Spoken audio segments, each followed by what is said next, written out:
Hello, and what a fantastic opener to Lleswyl 2024. Thank you so much to the incredible Samba Gales for such a great start to our night. And welcome to Lleswyl, Daring to Dream's amazing Wellbeing Festival. Noswaith dda pawb a chroeso cynnes i chi gyd. Dyma ni nôl am y drydydd flwyddyn ac yn edrych ymlaen i glywed cerddoriaeth trwy gydol y noson a siarad gyda nifer o gwesteion cyffroes. I'm Sian Lloyd, and on the sofa with me tonight, they need no introduction. Jace and Toomey, guys, you're going to introduce yourselves? Yes, I don't know what happened from last year. Noswaith, good evening everybody, but you know, this year I've been made to sit, it's like sitting next to teacher. You know, when you played up in school, it's a little bit like that, but it's great to be back doing Lleswyl again in 2024. Yeah, Toomey, you're not in the naughty corner tonight. No, absolutely not. I'm Toomey Williams again. Great to be here at Leswell 2024.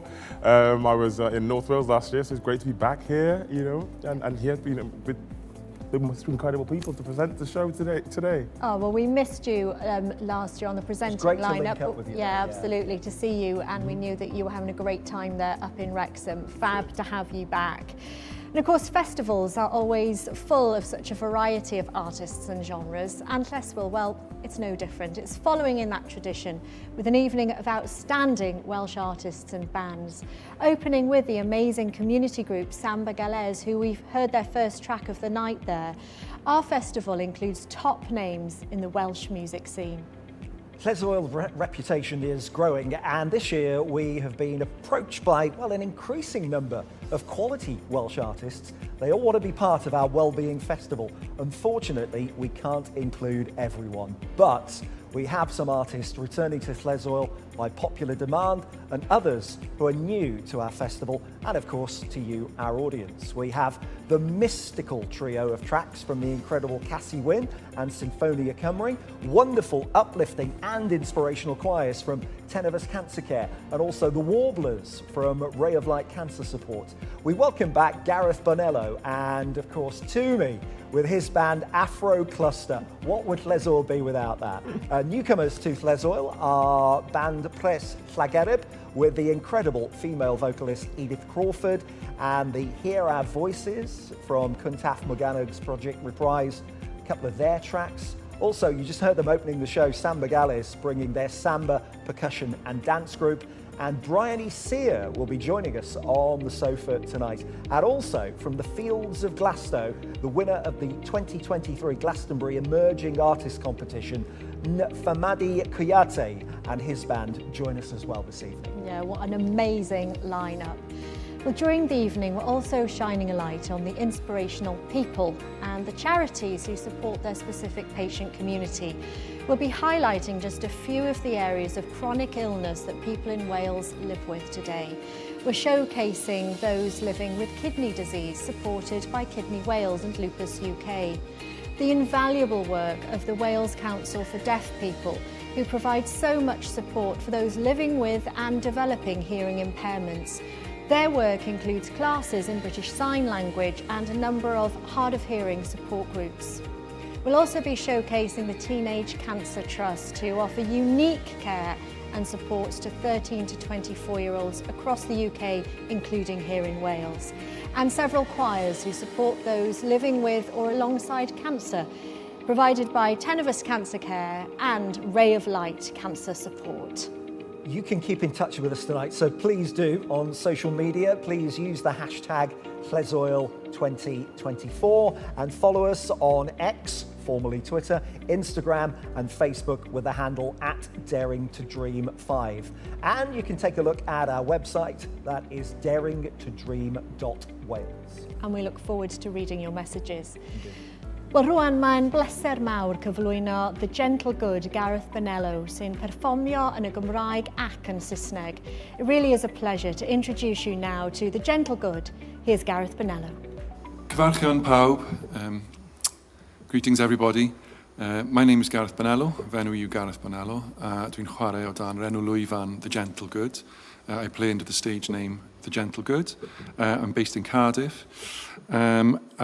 It's a real privilege to be back here performing for Lleswyl 2024. Mae'n fraint I fod yn ôl yma yn Lleswyl yn perfformio I chi hen yma.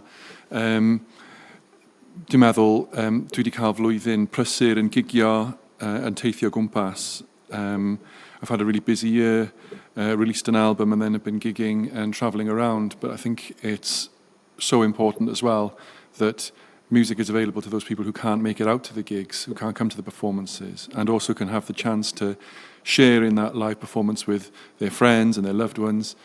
So I think it's a great honour to be back here at Leswell, and I'm really delighted that this project is getting from strength to strength. So I'm going to play some Welsh folk songs and some of my own songs for you this evening. The first one is called Panoni ar Foreddydd, and this is an old Welsh folk song. It means as I was one morning, and it's basically about someone who goes for a walk early in the morning and hears the song of a blackbird and becomes enchanted and falls under the spell of the blackbird's song.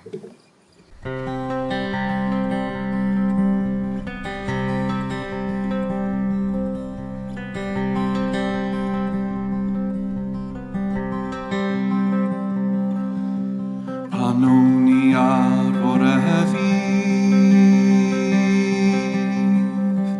ar doriad y wawrddydd yn rhodio glasgoedydd am calon fach yn bryd. Llais mwy alchen rhyb I gwelen ag liw mor byr ei hawen antinio ar gangen y gwir.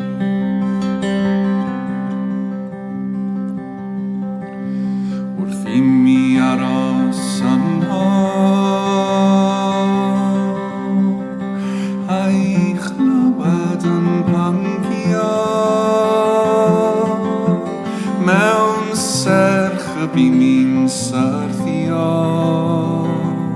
be bawn yn dweud yn rhydd fy nghalon fach a hedodd amser I gyd a dynodd anturion ar doriad y dydd.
Rhodio'r ceied dydd Mawrth diwetha o dyddiau'r byd. Mewn lle fydd isel. Dan goedwig tawel, fe gliwn I ddwy yn ymgomion hyd. Nes I nes atynt, nes o'n I anon y lle ar fan. Pwy oedd yno yn ymgomion, fan wyl gariad gyda'i mam.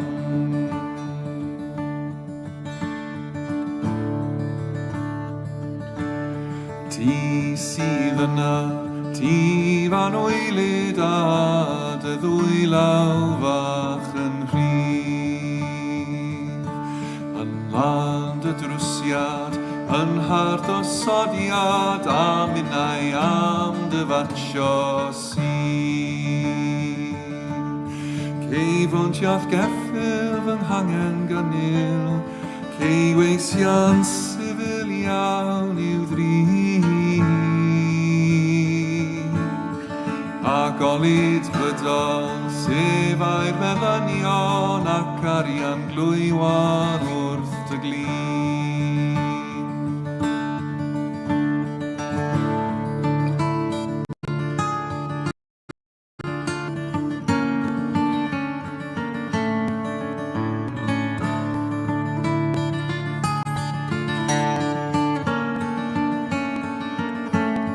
Pe cawn I rhannau o ledydd India, sydd yn Persia gair Peryw.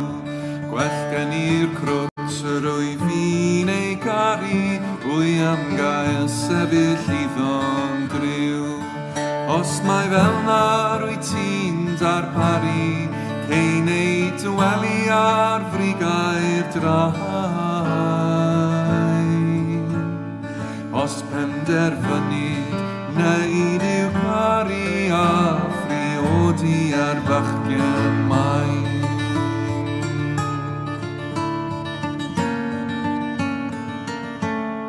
Gyda'r bachgen maen mi fentraf o mam y dywed I ti'r gwir. Gadwar moddion i'r cybyddion a fentraf gyda blodau Sier. A'i wyneb irwyn a'i wallt melynwyn ac ar ei rydd y mae dwy ros. Gwyneu byd y ferch a fyddo rhwng ei freichi yn cysgu'r nos.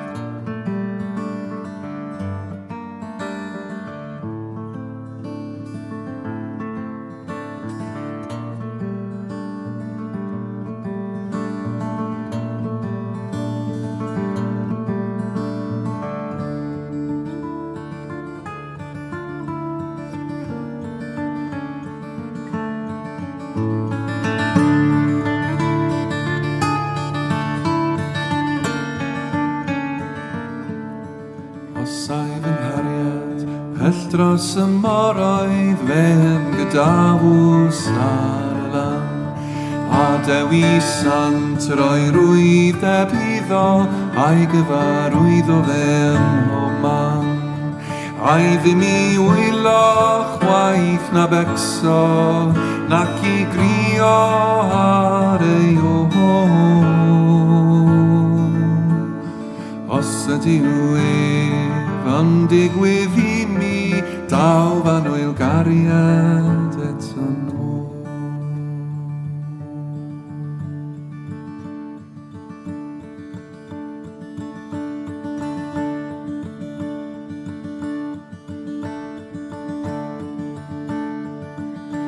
A'i law ei hun, sgrifennodd lythyr ar ei wyl roi sel o gwyr. Ac odos dim Yn torri halon ond I ddarllen fore ar hwyr. Ar ei waelod mae tair llythyren, y rhai sy'n delio am bryd am gwyr. Ond o'n I ddawer, nôl I spelo'r rhai, am giri waelod beth.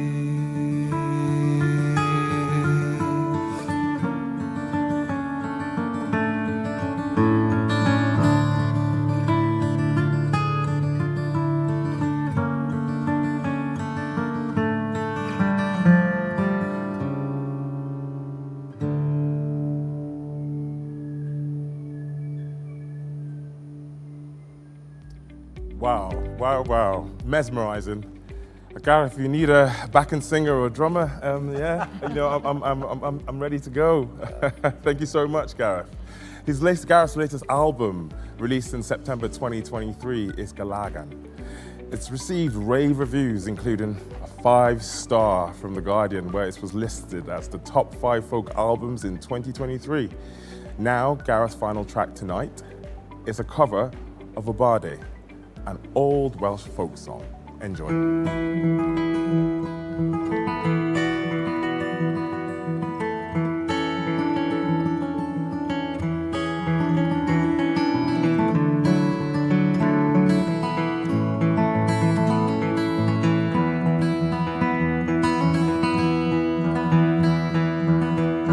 One last time in the darkness,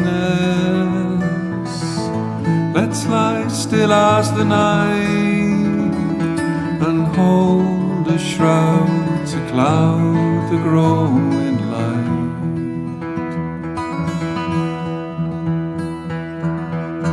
Morning holds out a finger, pale as bone to the sky, a rake that takes the slumber from our eyes. Down by the stream there's a maple, see how she sheds her leaves. Idle they fall to capture and enthrall, and then wash away downstream in the morning. Call sunrise a street lamp, let the moonlight prevail, call the brazen lark a nightingale.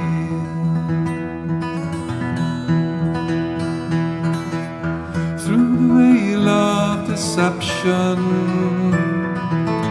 there is one stubborn truth, the one to which we all must travel to. Down by the stream there's a maple, see how she sheds her leaves. Idle they fall to capture and enthrall, and then wash away to sea in the morning light.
Lag carries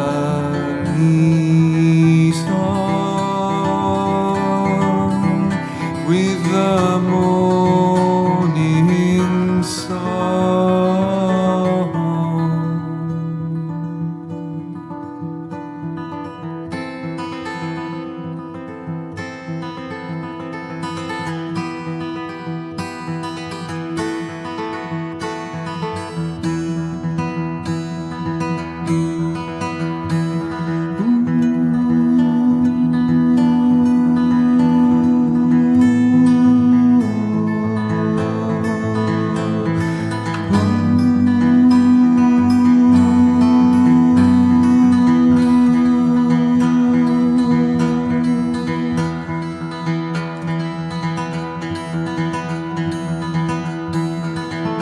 So I stand by the water, breathe the cold morning air. The leaves descend until the tree stands bare.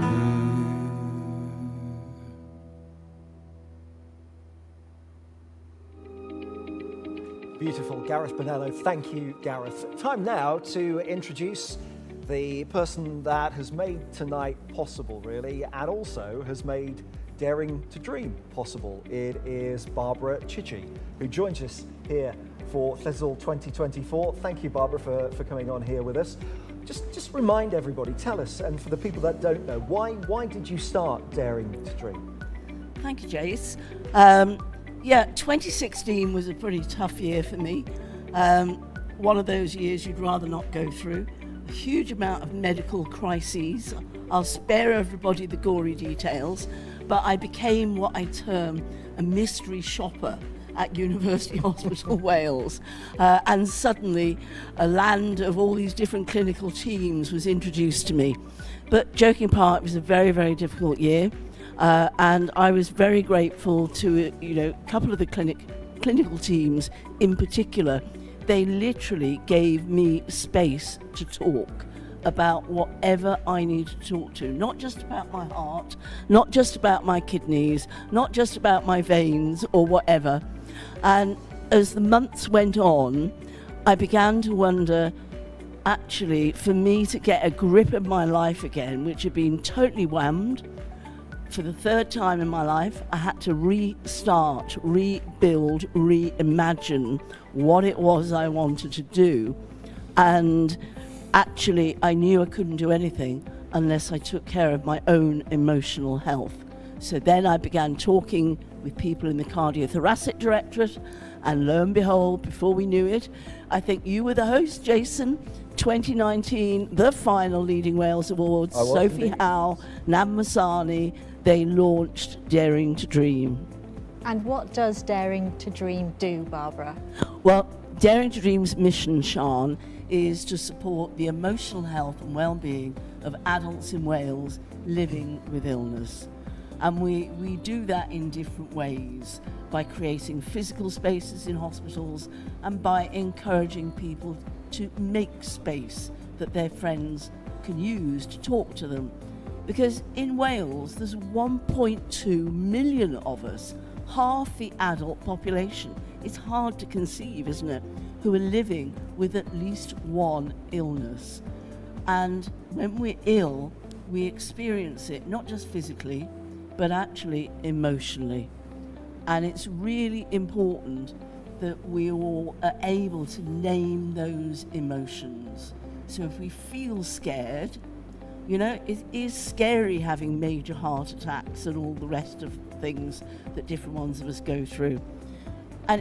But talk about feeling scared and anxious or angry. I know of friends who got very angry maybe when they've got cancer. Why me? And that's what good emotional health is. The more you can get it out, talk to people, then you're in a position to go, okay, so I've got to live with whatever, but actually what can I do? What do I want to do? How do I choose to live my life as well as I possibly can?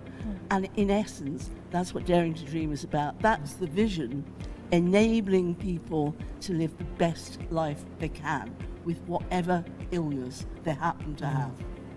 That's great. Thank you so much for telling us about the incredible work that Leswell do. How does the charity make space for people for that talk to happen, conversations? Thanks, Toomey. The major area of the charity in terms of making space is physical spaces in hospitals, the quiet rooms, the relatives' rooms, day rooms in different wards. These are the rooms that are used for the very, very often very tough conversations when the clinical teams are talking with families or with a patient and their family, or it could even be in somewhere like critical care, because we've got Dr. Julie Highfield joining us tonight as well from critical care, where the family need a space to be while a bedside vigil is being kept.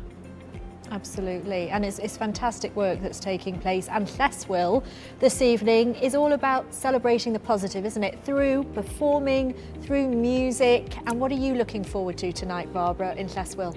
Well, I just love the music, Sean, I have to say, and I hold my hand up as guilty as being the primary curator. And the fact that it's eclectic, it really is. There is something for everybody, but also importantly, so many people can't get to live gigs. They can't get to see Toomey and his gang live, but they need to be brought quality music. And I hope everybody will agree that tonight, whoever, whatever their genre, the music is fantastic. Thank you so much. Diolch eto, Barbara. Thank you very much. Music, talk about music now from North Wales. We are delighted to bring Band Pres Leragov featuring the wonderful Edith Crawford. The band brings from the age-old tradition of brass bands from the slate mining villages of North Wales, bringing with them a huge dose of heavy brass. Music that invokes the flavors of New Orleans, marching bands mixed with Bronx-inspired hip-hop, together with Welsh language pop music. Their first track, Tyfu, an original song by Edith, especially arranged for Leswell 2024 by Band Pres Leragov, followed by the second track, Merlionen, which is the cover of Band Pres's, a band called Bit Leaves, actually, originally released in year 2000. It features the wonderful Edith Crawford. Enjoy.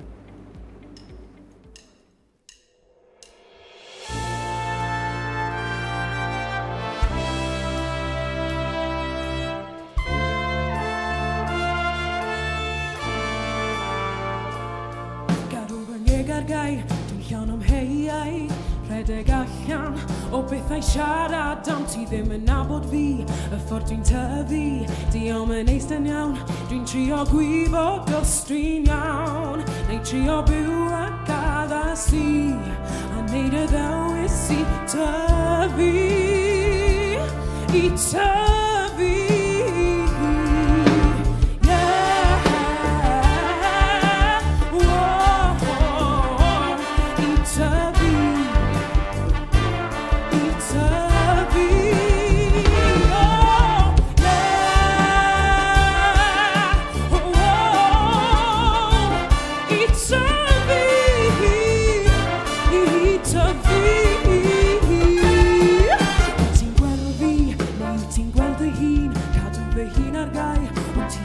Dwi'n trio cerdded ffwrdd, ti'n tanu fi yn ôl, neu trio eto, cys ti'n gyfrifol, ond dwi'n obeithio, neith hyn o newid, o ma nhw'n deitha fi, i ymwybyddu, ti ddim yn nabod fi, y ffordd dwi'n tyfu, diom yn eistedd iawn, dwi'n trio gwybod os dwi'n iawn, neu trio byw ac addasu, a neud y ddewis i tyfu.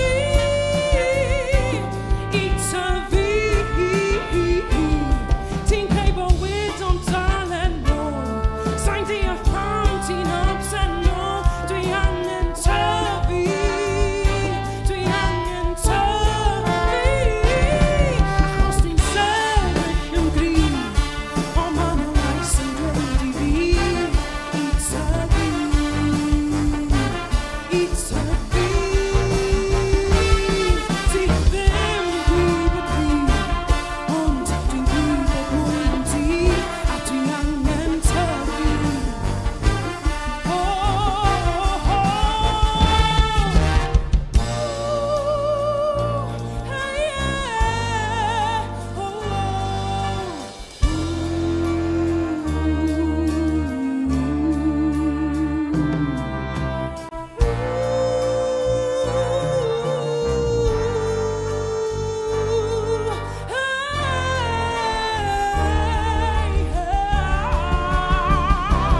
rhwng bus a bawd. Codes fy lwcus brod I ddalwng sond uwch fy men hynna. Go bwer y ddeilen bryd llawen I ddalen wan brod ac efo pe dair a denu fan I law y feichi honen sydd fan draw. Wyt ti dal a dir y byw? Wyt ti dweud dwi'n drwm yn liw? Wyt ti dal a dir y byw? Wyt ti dal yn credu mewn Duw? Meithionen sydd dan lwci mi. Wyt ti dal a dir y byw? Rhaid fi ddweud dwi'n drwm yn liw. Wyt ti dal a dir y byw? Rhaid fi dal yn credu mewn Duw.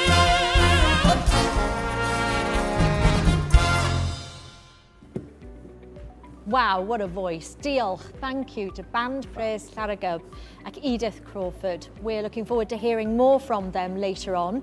But now you may notice that we have a brand new face in the studio, but a well-known face if you've been watching the hit show The Traitors, Andrew Jenkins. Well, Andrew, you've got our branding on tonight. You've got to give us a twirl. Come on. There we are, the Leswell t-shirt May wolf whistle. in all its glory. Looking fabulous. Thank you. We're so pleased that you're with us tonight. But Thank you for inviting me. oh, well, we want to know about the show. You know, what was it like being on such a hit show? Amazing, really. It was surreal, to be honest. And when they actually told me I was on the show, I didn't believe I was on it. I was actually parked outside the castle for the first time, or actually at the round table, the very first round table. Then I thought to myself, I'm actually on this show. I didn't really realise I was actually on the show. So it was just surreal because I didn't realise. I watched the first series. I loved the first series. It was amazing. But yeah, I never thought in my wildest dreams I'd ever be on the second series. Me Amazing. and Claudia are BFF, my best mate now. Absolutely. We all want to be Claudia's BFF, don't we? We really do. Yeah. For the uninitiated, and I know, what was it, nearly 7 million watched you make the final, so congratulations Thank on you. doing that. Just give us a brief kind of outline of what Traitors is. Well, there's 22 people, contestants in a castle in Scotland, and then amongst them there's people called traitors. So there's traitors and then there's faithful. So Claudia picks traitors at the very start, the first show. We don't know how many there is. There could be anything from 1 to 5. And the object of the game then is you've got to find the traitors. And at the end of the game, if there are any traitors left, they win the money basically. Because every day you have a trial, a challenge to build up the prize fund. It starts off with nothing. And then every day you do a challenge and you win, build up the prize fund then. So if there are any traitors at the end, obviously they get the fund. And if not, the faithful have it. And then you have a round table where you have to banish each other. So the whole point of the round table is trying to banish a traitor. And then every night then the traitor can actually murder somebody as well. Not really, but Not really. Glad to hear that. Just a game. so yeah, it's quite intense. It's very intense. It's psychological and also physical. It's physical in the day. They bring you together as a team. You can't complete the trials or the challenge unless you're a team. And then in the night, then you're tearing each other apart and arguing. And yeah, it's a mental game as well as a physical game. It's great. So what did you find most nerve-wracking? Most nerve-wracking? Meeting Claudia, probably. No. Fringe. Yeah. The cloak. No, nerve-wracking. Well, one of the trials I found very nerve-wracking when I had to do abseiling, so I'm petrified of heights. So yeah, probably if you've seen the show, I was terrible at that try. I actually did it. I completed it, so I conquered my fear. But yeah, the challenges. Yeah, that was the biggest fear really. That was yeah, it was good. Fantastic. Well, we could talk to you all night, and actually we will be talking to you all night because we're delighted that you're going to be staying with us on the sofa. So we look forward to chatting later. Thanks, Andrew. Thank you very much. Don't forget to keep tagging us on social media, #Leswell2024. A message from Phil from Innovate Trust. Hi Phil, good evening. He thanks their Insight app and the best team of the peer-led teams who run the Zoom meetings and social nights. Both me and Hayley, my cat, love the app because I feel really safe when I come to their meetings. I live in North Wales and I love the app. Phil, thank you very much. Keep them coming in at Daring to Dream 5. Absolutely. Here's all the information you need. Any questions for Andrew as well? Yeah, please keep those coming in, and I'm sure that you're going to be inundated with them, Andrew. Yeah, hopefully. We'll bring you some later. Great. Ond nawr am ddiolch pwysig iawn, a very important thank you to both the Arts Council of Wales and to the National Lottery Community Fund in Wales, who've recognised the importance of Leswell with their grants. Diolch yn fawr iawn I chi. Mae Cyngor y Celfyddydau Cymru wedi cydnabod ein bod yn dod ag artistiaid a gerddoriaeth o safon I bobl sy'n methu cyrraedd gigiau byw. Arts Council of Wales have recognised that we're bringing quality artists and their music, reaching out to those who can't get to live gigs tonight.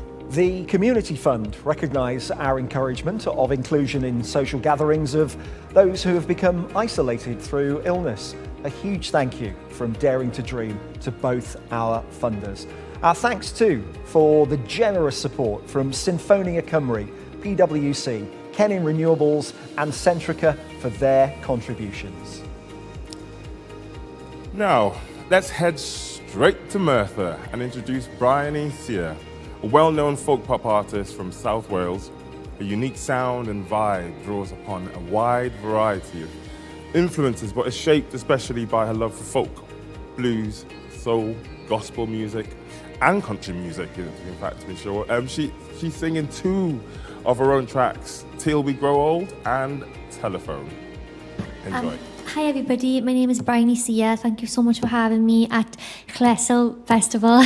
Thank you so much, and I'm going to start this first song about, it's about love, but I've never actually been in love, but I've been around people who've been in love, and it's a wonderful thing. So yeah, this song is what I imagine love would be like, and this is called Till We Grow Old.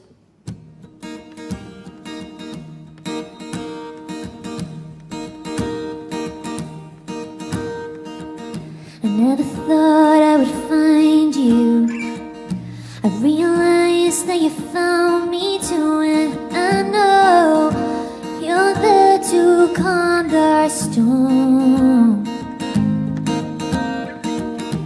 When it rains, you are my shelter.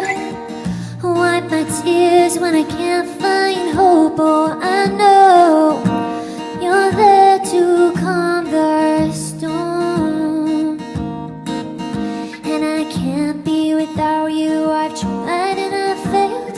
Don't leave without me. I need you to stay close. Be by my side tonight. Till we grow old, I'm forever yours. Till we grow old, I'm forever yours. Till we grow old.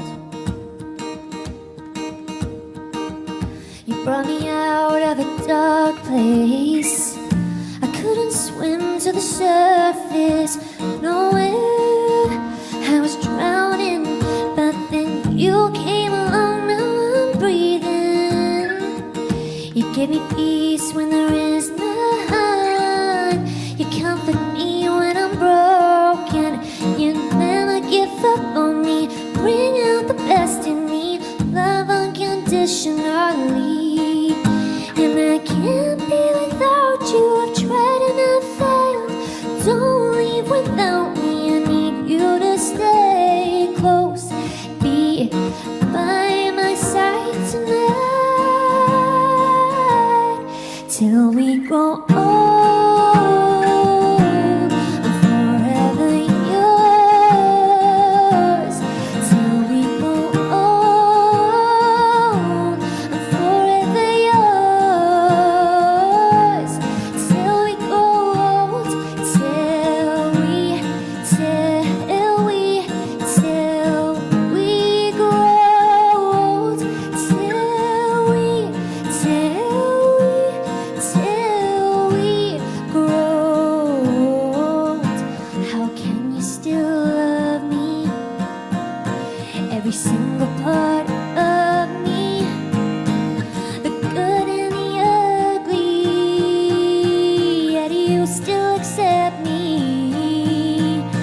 every single part of me, the good and the ugly, yet you still accept me.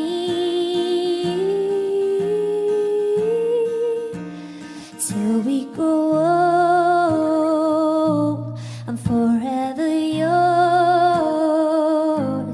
Till we grow old, I'm forever yours. Till we grow,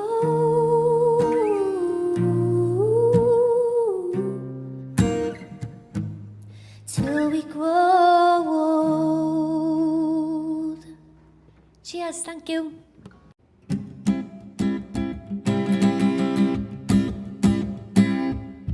Hey, how you doing? Hey, I'm feeling fine. Great, how's your family? Haven't seen them since July. Good, I've been busy, working almost every night. Cool, I guess that makes sense. We barely found the time to talk like this. I've missed your voice and your delicate kiss on my lips. Wish that I could tell you that I find an old telephone box, ring you up, no matter how much it costs. 'Cause you're worth every minute, you're worth every second, day and night from dusk till dawn. Oh yeah, we talk on the telephone. Let's talk on the telephone. Whoa.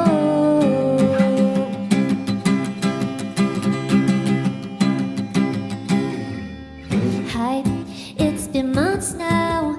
Let's catch up on life.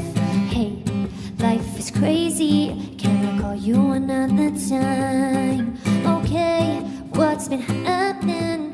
Tell me what's been on your mind. Oh, it's really nothing. I've got other plans tonight. I can't help but feel upset that things have changed between us. You forgot, wish that you would tell me that. You find an old telephone box, ring me up, no matter how much it costs. 'Cause you're worth every minute, you're worth every second, day and night from dusk till dawn. Oh yeah, we talk on the telephone. Let's talk on the telephone. Dial tone is ringing on and on, like a drum. Delete your number from my phone. It's not like you'll notice that I'm gone, 'cause I'll be somewhere moving on. I find an old telephone box to ring you up. Never cared how much it cost.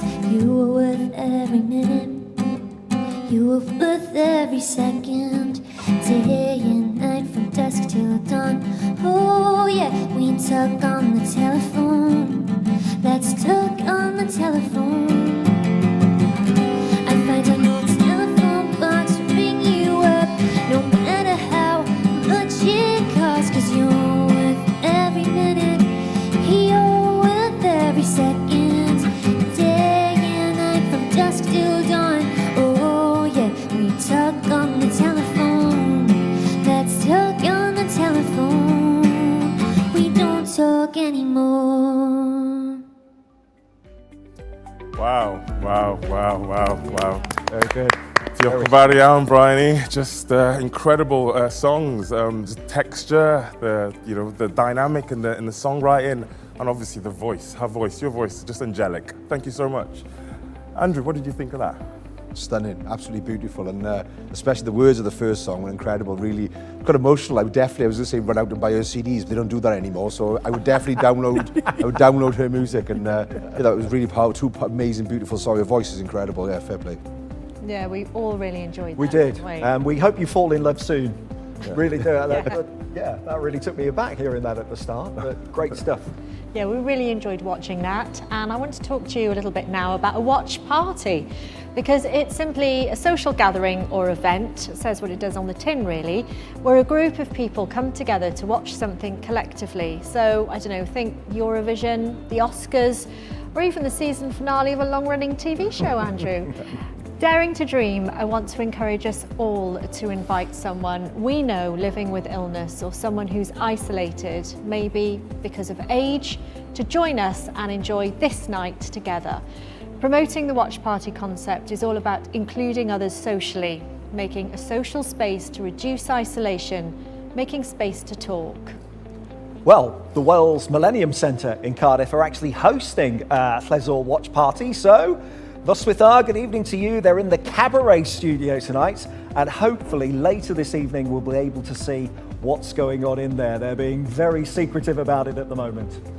I'm sure they're having a great time, because we are already here in the studio, still in the first hour of the show tonight. Lots more still to come. And Andrew, we want to come back to you because, well, we want to know all about you, really. We've seen you on the small screen there. But tell us a bit about yourself. As Sier would have said, you know, who you are and where you're from. Yeah, thanks, Sean. I was born in a small village into a traditional Welsh family. My parents were married nearly 60 years. Traditional, you know, I've got 3 brothers, 2 older brothers, 1 younger brother. And growing up, sport was like a huge part of my life. We were born pretty much with the rugby ball in my hands. So we all played rugby. Typical generation where men are men and big strong men. I'm the smallest of my brothers. My one brother's 6'4", my other brother's 6'3". I'm scraping 6 foot, I think. So we're like traditional, you know, just macho men. You just don't show your feelings or talk about emotions or anything. Amazing family, amazing upbringing. Parents are like really hardworking, you know, good values, good morals instilled in us kids as well. So it's a great upbringing, really. And a traditional family, but sport was a huge part of my life.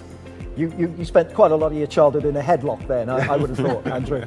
But from your childhood, something happened to you when you were 21 that was really devastating almost for your family, but completely life-changing for you and everybody around you, wasn't it? It was, yeah, thanks, Jason. I was involved in a road traffic accident on the 20th of August 1999. Not that I know the date off by heart, but yeah, it was almost cost my life, I suppose. And when the emergency services turned up at the scene, the people in the car were told that I was dead on the side of the road. Obviously, I'm not a ghost, I didn't die, but I spent nearly 5 weeks in a coma in intensive care. And my family were told on numerous occasions that it didn't look very good, I wasn't going to make it. And then when I did start recovering slightly, they said I had severe brain damage because they could see the shadows on my scans when I was in my coma. And they said, be prepared for the worst. If he wakes up, he's going to knock me to recognise his friends, his family, talk again, basically. So I woke from my coma. I remembered who people were, but they told me I'd never walk again. So they said, I said it to the doctor, I said, I guarantee I'll walk at the hospital. They said, you won't. And so the physical injury I had were obviously horrendous, and my rugby career got taken off me. My dream of playing for Wales got taken off me at 21. I'm not saying I ever would have, but I had the ability, who knows. But yeah, that got taken, my dream from 5 years of age, 20 was to play for Wales, that got taken off me. But the hardest battle and challenge I had was my mental health after that. Wow, I can't begin to imagine. How did you recover from all of this? It's been a positive mindset, I suppose, and dare to dream. And so having a positive mindset and just having a good support network around me as well. You know, a great family. I know a lot of people haven't got that, but I was lucky to have a great family around me, good friends, and just believing in myself, I suppose, and being determined and resilient. I suppose being brought up in a sporting environment, you know, winning, and it does help in a certain way because you're determined to prove people wrong, really, I suppose. And you know, when I first got out of bed, when the physiotherapist finally got me out of bed, I couldn't remember I stood there and I could not remember how to use my legs. And she had to physically pick my feet up and put one in front of the other. So that was the first couple of days, and then I learned to walk again. It took me 2 weeks. So so it was horrendous. But at the time I was quite big and strong and fit, and I played rugby, so that helped me quite a lot. So it was a big challenge, but I succeeded. So.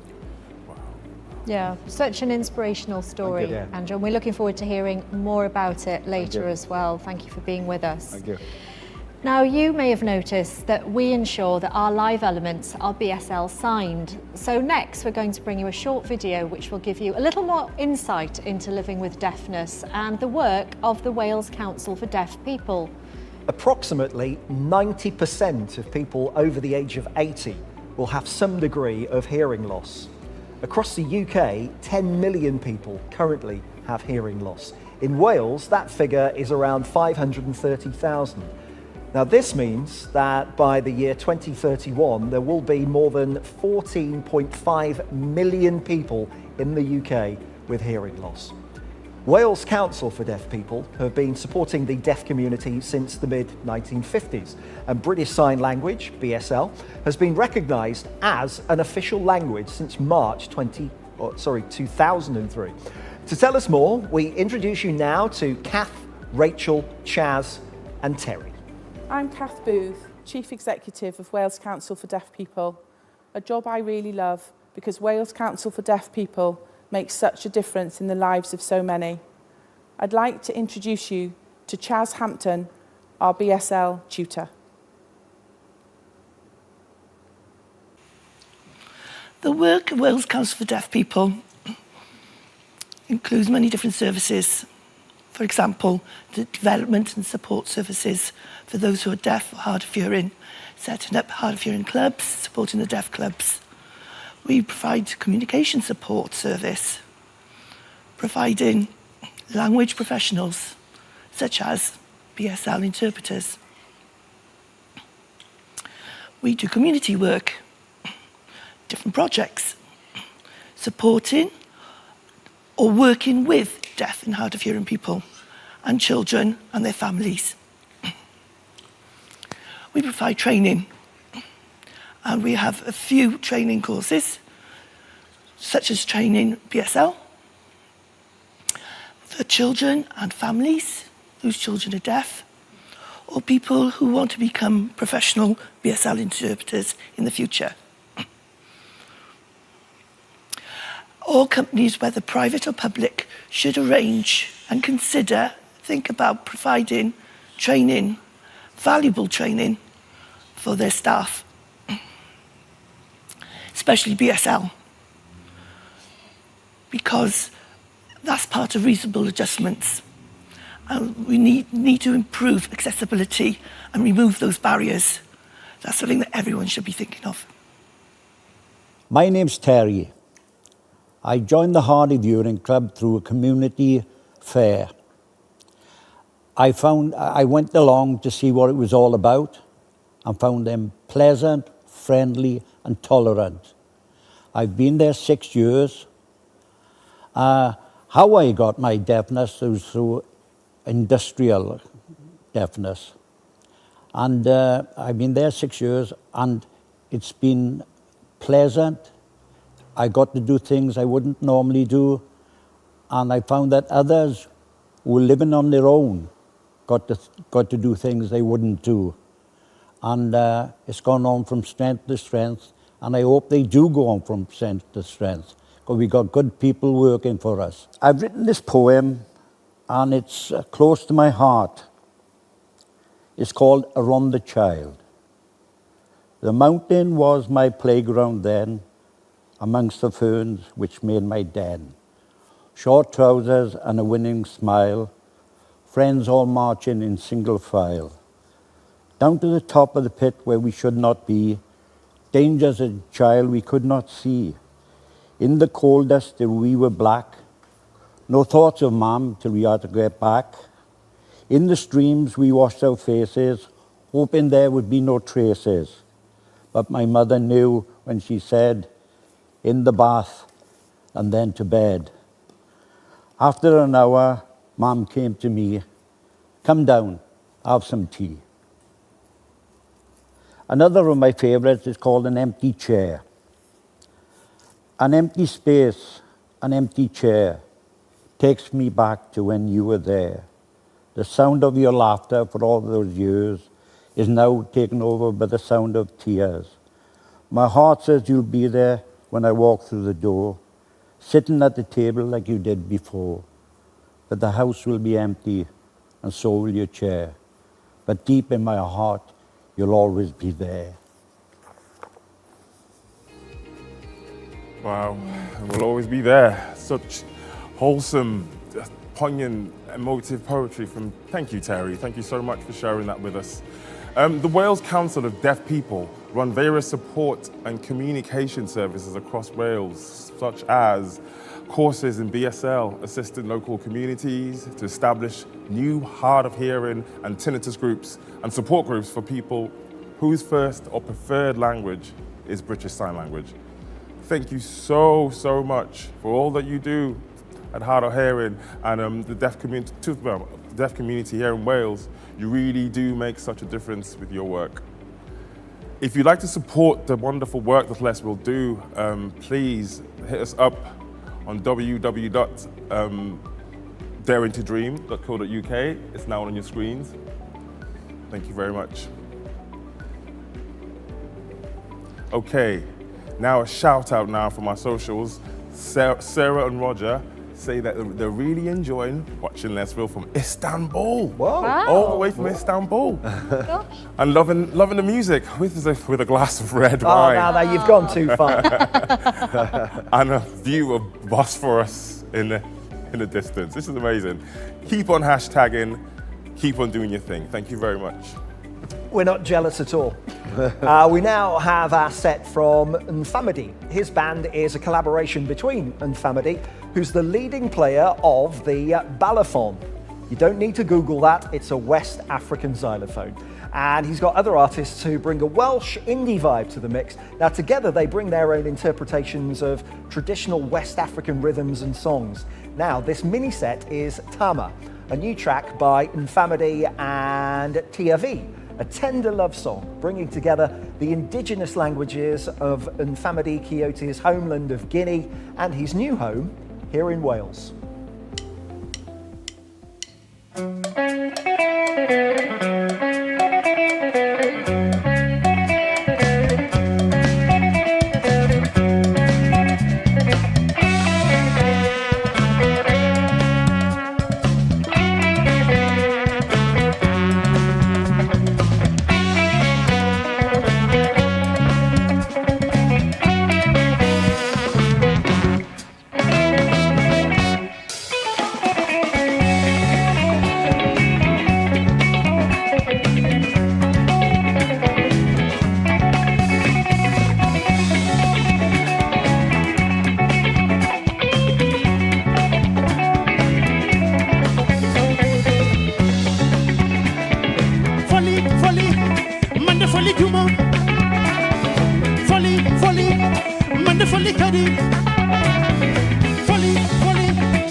Duma. Folly, folly, man the folly kadi. Folly, folly, what's all folly kadi sa? Tanya, Fitchero.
Fenambonye ma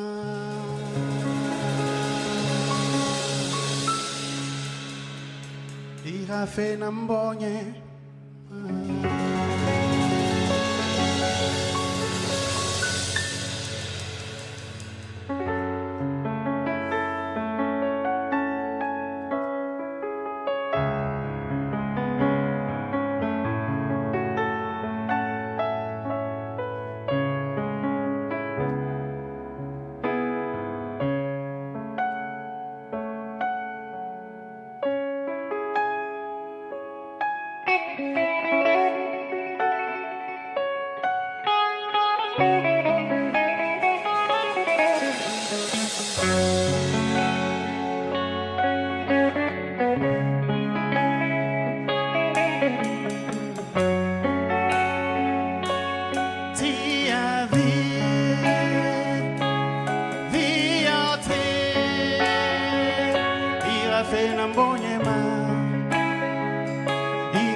Hey, Ira fena mboye ma. Go on to Missouri.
Amazing. Diolch yn fawr iawn and Infamity, thank you so much to you and your amazing band.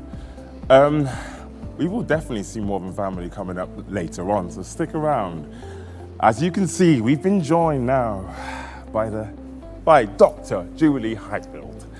Julie, could you tell us a bit more about your role at Critical Care? Yes, thank you. Thank you for welcoming me. It's a pleasure to be here. So I'm a clinical psychologist. I work in the critical care in Cardiff University Hospital, and my role is very much about supporting patients, their families and their loved ones, and the staff who work with them. So it's supporting them through one of the worst experiences they'll have in their life, trying to guide them through that, trying to help them through that worst time, and then following them up onto the wards and then at home as well, and looking after the staff who look after them. Wow, incredible. Thank you. Yeah, this must be, obviously, it must be a demanding and important role for you. How do you, on your daily basis, how does that, come across in terms of your work? I mean, it's go, go, go. They don't call it intensive care for nothing, really. So yeah, but I love it. I'm on my toes all day long. It's very, very busy, but it's incredibly rewarding. And yes, there are sad times, but it just really makes you appreciate life. Yeah, absolutely. Thank you, Julie. Tell us about the rooms that have been used in critical care by Daring to Dream, because they're quite busy at times, I would have thought. Absolutely.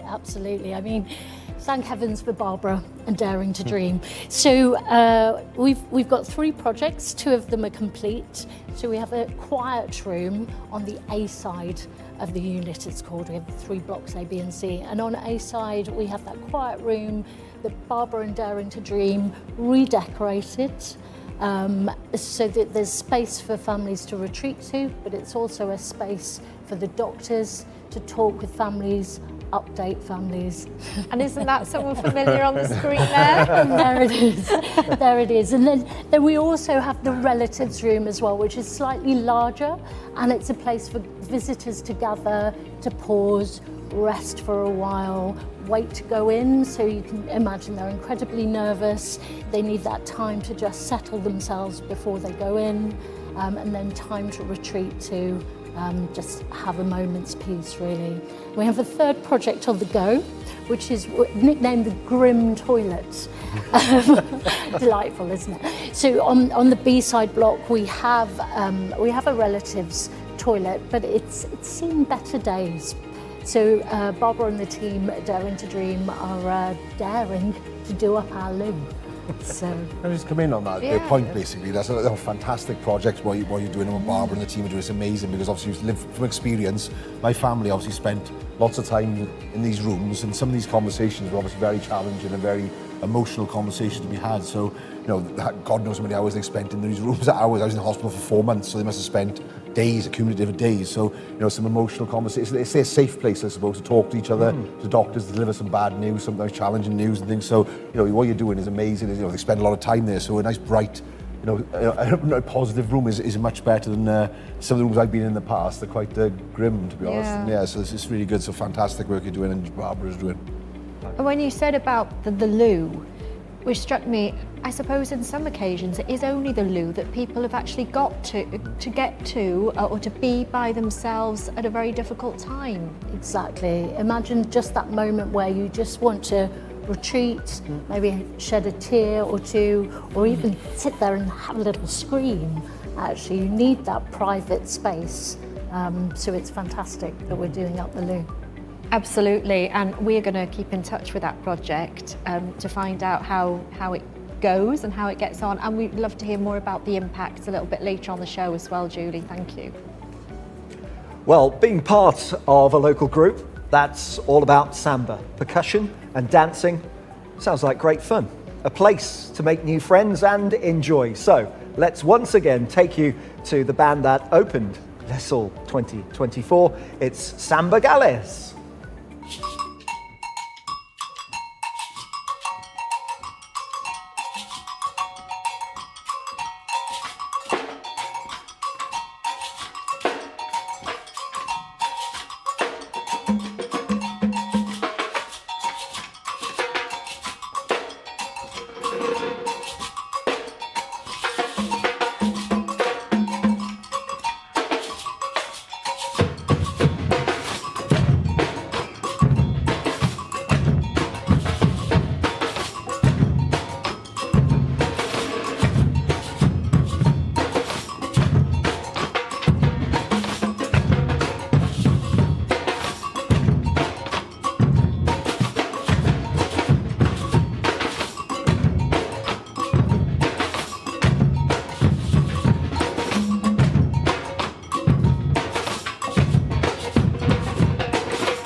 amazing community group. Thank you, Samba Galez.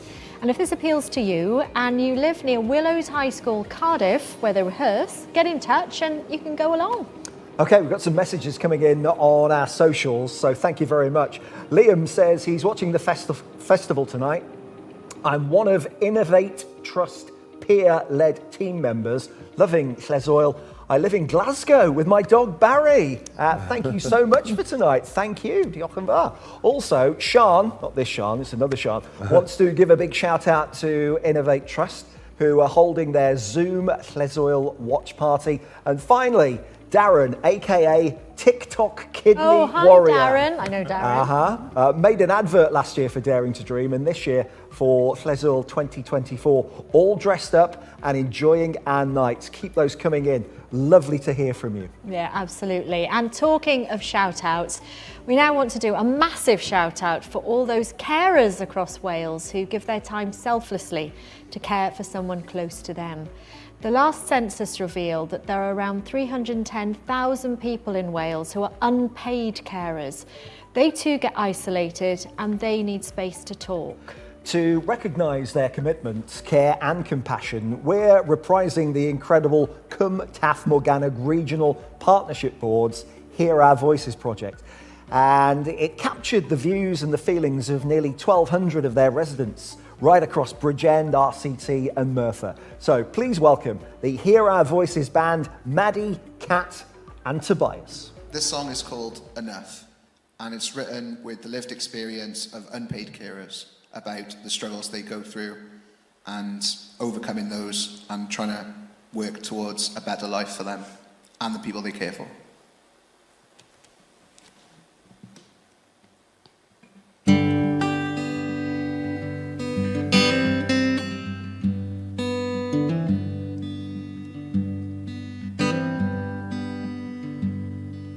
The day is long and heavy, but I won't complain. This isn't what I asked for, but how can I turn away?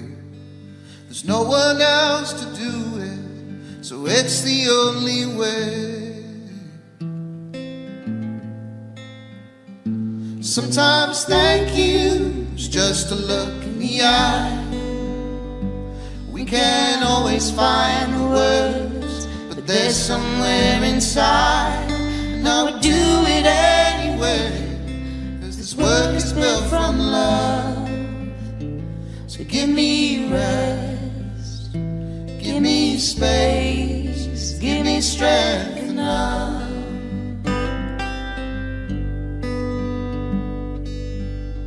Life doesn't always feel like it's mine to run. There's always something tripping me. The time's never enough. What's left over is for me to stop and catch my breath before I have to start it up again. Sometimes thank you is just a look in the eye. We can't always find the words, but there's somewhere inside, and I would do it anyway, 'cause this work is built from love. So give me rest, give me space, give me strength enough. It's a lot of work to live how I do. Every chore and stress and worry is multiplied by 2. While I look after someone else, I still have to look after myself.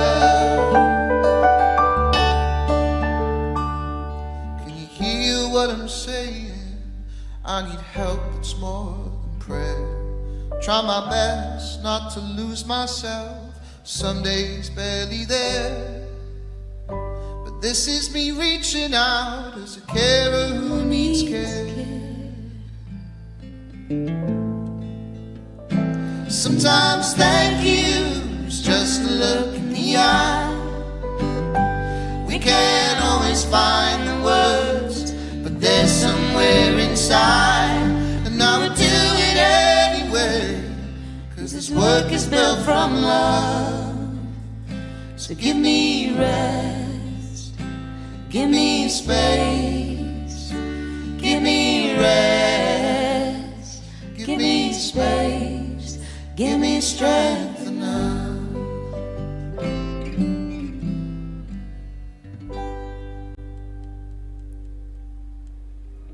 Well, wasn't that a beautiful and mesmerising performance with a really, really important message, strength enough?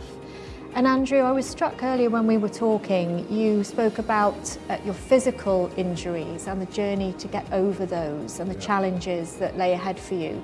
And you did touch on your mental health as well.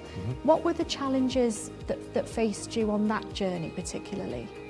Well, I touched on it at the start. I mentioned, obviously, I'm from an era where, you know, you're big, strong, you know, rugby boy or you're a big man, and like showing any feelings or emotions is classed as a sign of weakness, or you're not a real man. The old saying, man up.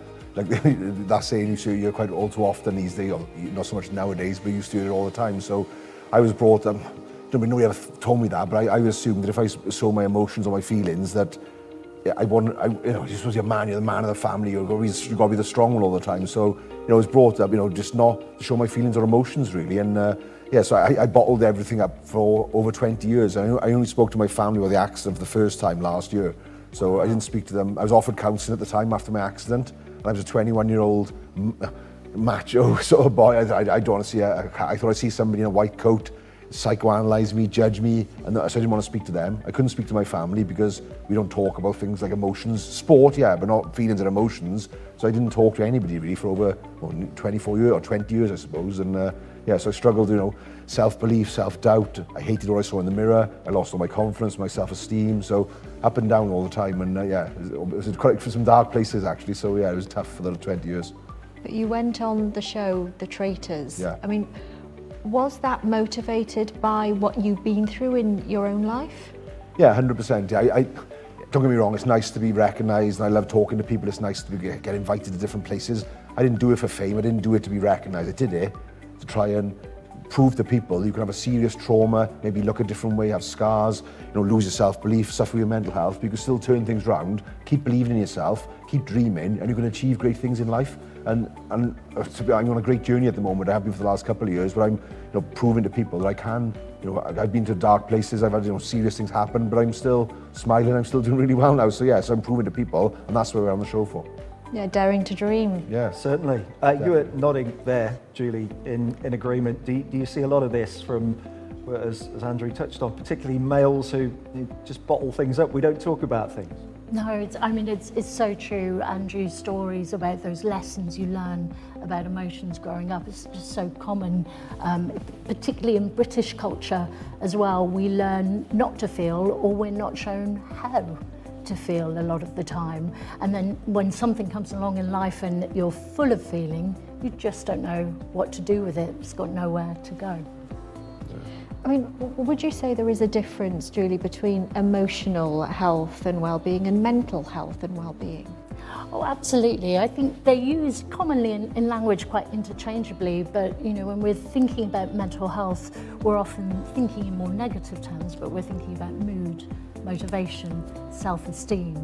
When we're thinking about emotional well-being, we're actually thinking more in positive terms. It's about achieving potential. It's about the ability to experience positive emotions.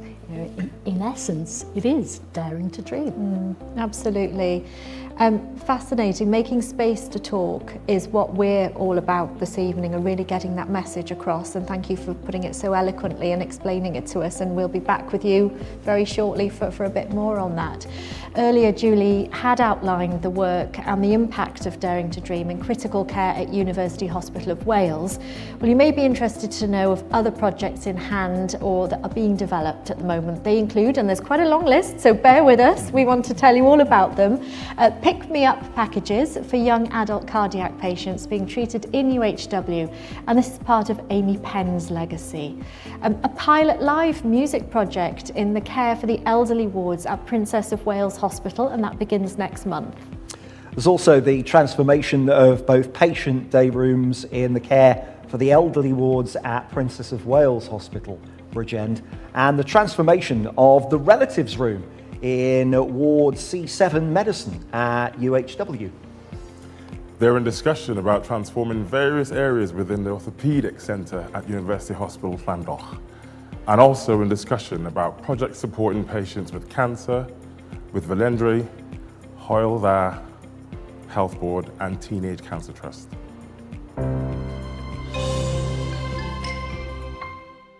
So I'm Anna, I'm Youth Support Coordinator at Teenage Cancer Trust in Wales, and I support any young person between 14 and 25 through their treatment and beyond. Would you like to tell us a little bit about yourself, please? Yeah, so my name is Kingsley, and I got treated in TCT in Cardiff Heath. Got diagnosed in May, and then started treatment with the amazing nurses and team here. And I was stage 4, and I did 12 weeks of chemo. Amazing. So during that time, what do you think coming to TCT did for you? Like, what kind of difference did it make having a unit like this and that kind of team around you? I think it almost felt like I wasn't even in a hospital. Like when I was being treated, I literally felt I was in like a modern flat. All sort of like the cool sort of things they've got in it, you know, like the post box, telephone box, fridge, the pool table, the sofa, the lounge area. So it was a really nice, relaxed feeling. Didn't make me feel scared or worried about treatment. And it was almost just like, it essentially was fun coming in because I got to meet everyone and see new people, and then just go home a little bit tired. But it made the side effects pass a bit better. And I've heard a rumour you had an amazing youth worker while you were here. I did. Her name was Anna. Looking right at her. Yeah, she was great. The support that I had was amazing. Even sort of like when I'm not on the ward, obviously I was always contacting me by phone. Drop me a message with any bits I've got, and we were just like a little best friend there for a while. Oh, sorry, beautiful. So one of the things that Teenage Cancer Trust also funds are outreach nurses. So that's another level of support, a little bit closer to home. Yeah. So if you had had one of those, do you think that would have made a difference to you through your cancer treatment and beyond? Yeah, I think it definitely would have made it like such a like even better impact as well. Like I had like a great impact being here and having the support here, but having someone even closer to home again is just going to like up the level of support. So I think it would have been like an amazing thing to have. Perfect. Yeah. Perfect. Thank you very much. That's all right. Finally, we want to announce an agreement to develop a Travelling Well and Confidently project with Age Cymru, Women Connect First and Transport for Wales. Being able to travel to see family and friends, to get to the shops or on a holiday is important to living well. Last year, we had an amazing chamber group from Symphonia Cymru who played great rock tracks for us. That included Dakota and Mercy. This year, a small group of their exceptional musicians, there's a harpist, cellist, violinist and a viola player. Don't say we don't bring class to you here at Leswell. They've joined up with Cassie Win. Contemporary and classical Welsh sounds meet this fusion of myth and magic, of lakes and mountains, of music, and, if I'm getting poetic, mellifluous tales.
accidents that happen. Follow the dot. Coincidence makes sense only with you. You don't have to speak. I feel emotional. Landscapes, they puzzle me. Then the riddle gets solved, and you push me up to this state of emergency. How beautiful to be states of emergency. It's where I long to be.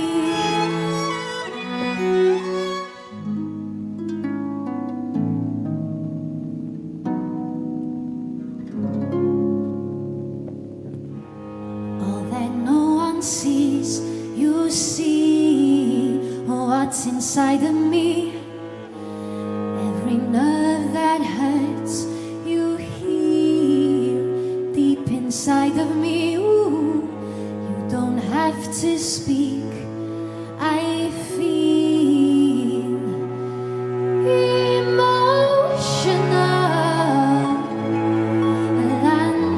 Landscapes, they puzzle me. Confused, they puzzle me. Then the riddle gets solved, and you push me up to this state of emergency. How beautiful to be states of emergency. It's where I long to be. States of emergency.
Brilliant stuff, isn't it? Really enjoyed that. Thanks so much, Cassie. Haunting, spiritual tracks, and absolutely captivating. And curating artists and charities for Leswell is an amazing experience. I can't take credit for that. That is all Barbara Chidgey. I would love to take the credit for it, but I can't. But it's absolutely wonderful to watch, and it means so many to so many people, amazing people, such as the Ray of Light Cancer Support, which is one such charity.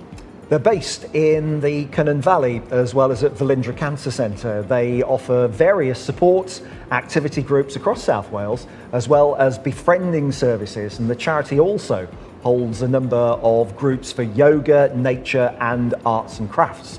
They also have a choir called the Warblers, who seem to have as much fun warming up as they do when they're rehearsing and performing. Here they are, working at Velindre, and the choir, the Warblers, and it's one that you, I'm sure, can join in with. You'll know all the words to this. Don't worry, be happy.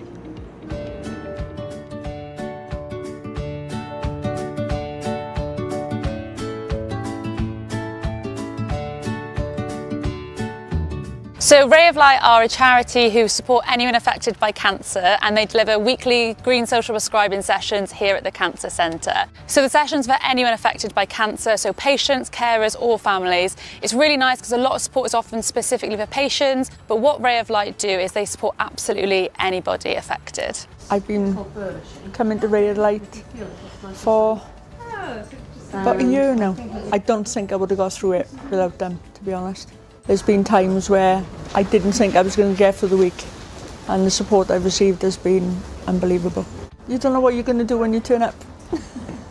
We try to have sessions where we're connecting with nature, connecting with each other, and just providing a safe space where people can relax, get involved in crafts, and it also allows people to just take a moment out of their busy lives and relax, have a few moments where they're looking at the different plants, the insects, the value that they have to the environment, and also then grounding people into their environment. The activities are completely different every week. Today we've made homemade butter and we've picked herbs from the staff Wellbeing garden. Sometimes we carve and whittle from found wood, so we've made support birds, so when you're going through chemo or a loved one is going through chemo, you can hold on to it tightly. We've made mocktails, so it's always something new and always something really exciting and fun. The sessions are every Tuesday from 10:30 till 12:30 in the Cancer Centre. People don't have to stay stay for the whole time. They can just pop in as they want to. And we just try to have something different on each time when they come.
Wow, what a great way to hit 9 o'clock on a Friday night. Thank you so much to Ray of Light Cancer Support for all that they're doing to bring a smile to people's faces, even whilst they also may be living with or alongside cancer. And they certainly got us toe tapping. They certainly did. I told you it's a song everybody would know, and we all knew it here, and we were all even if we were just doing that, people like me have just got no sense of rhythm whatsoever.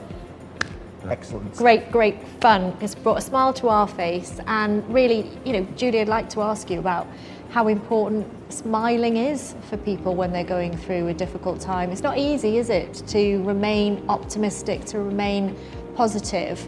So how important is it that there are organisations that help put that smile on people's faces? I mean, it's so important, isn't it? Because I think as a society, we expect when someone's going through something bad, that they should focus on the bad, they should talk about the bad. And what about joy? You know, what about that parallel life that lives alongside it? Those moments where you catch yourself having that moment of just kind of humour, you know, dancing around the kitchen, those sorts of things. It's so important to keep us going, isn't it? It's part of who we are, that joy. And I think there are so many organisations out there that are about connection and human connection, and that's where we feel a lot of joy. So going and finding and being part of something. absolutely. And I suppose, Andrew, that joy or that connection can come through many different routes, can't it? And it can be a personal thing as well, about where you found your own light, really. Yeah, for myself personally, the gym and training has been great for my physical health, but also my mental health. And I know lots of people don't like the gym. I'm not saying go to the gym, but just find something that gets your endorphins going, and something you feel spend. It could be playing board games with your children, or going for a walk, get out in nature, walk by the seaside, whatever that may be. You know, make time for yourself. It's so important. Life gets busy. I'm busy. Life gets busy. You know, you just forget. You forget to check in on your mates. You forget to look after yourself. You're no good to anybody unless you're looking after your own mental health and well-being first of all. So make yourself a priority. And so often I want to help the world at the moment, but I don't know. I got to remember to look after myself, and the way that's doing. And it's not a selfish thing, that either, is it? No, it's not. No, it's not. No. So doing the things that make you happy. That could be whatever. Mine's the gym, but it could be something simple, or playing an instrument, or anything. So everybody's different in this. So yeah, just find something you enjoy. Make sure you stick it into your diary or schedule every week, and try not to miss it if you can.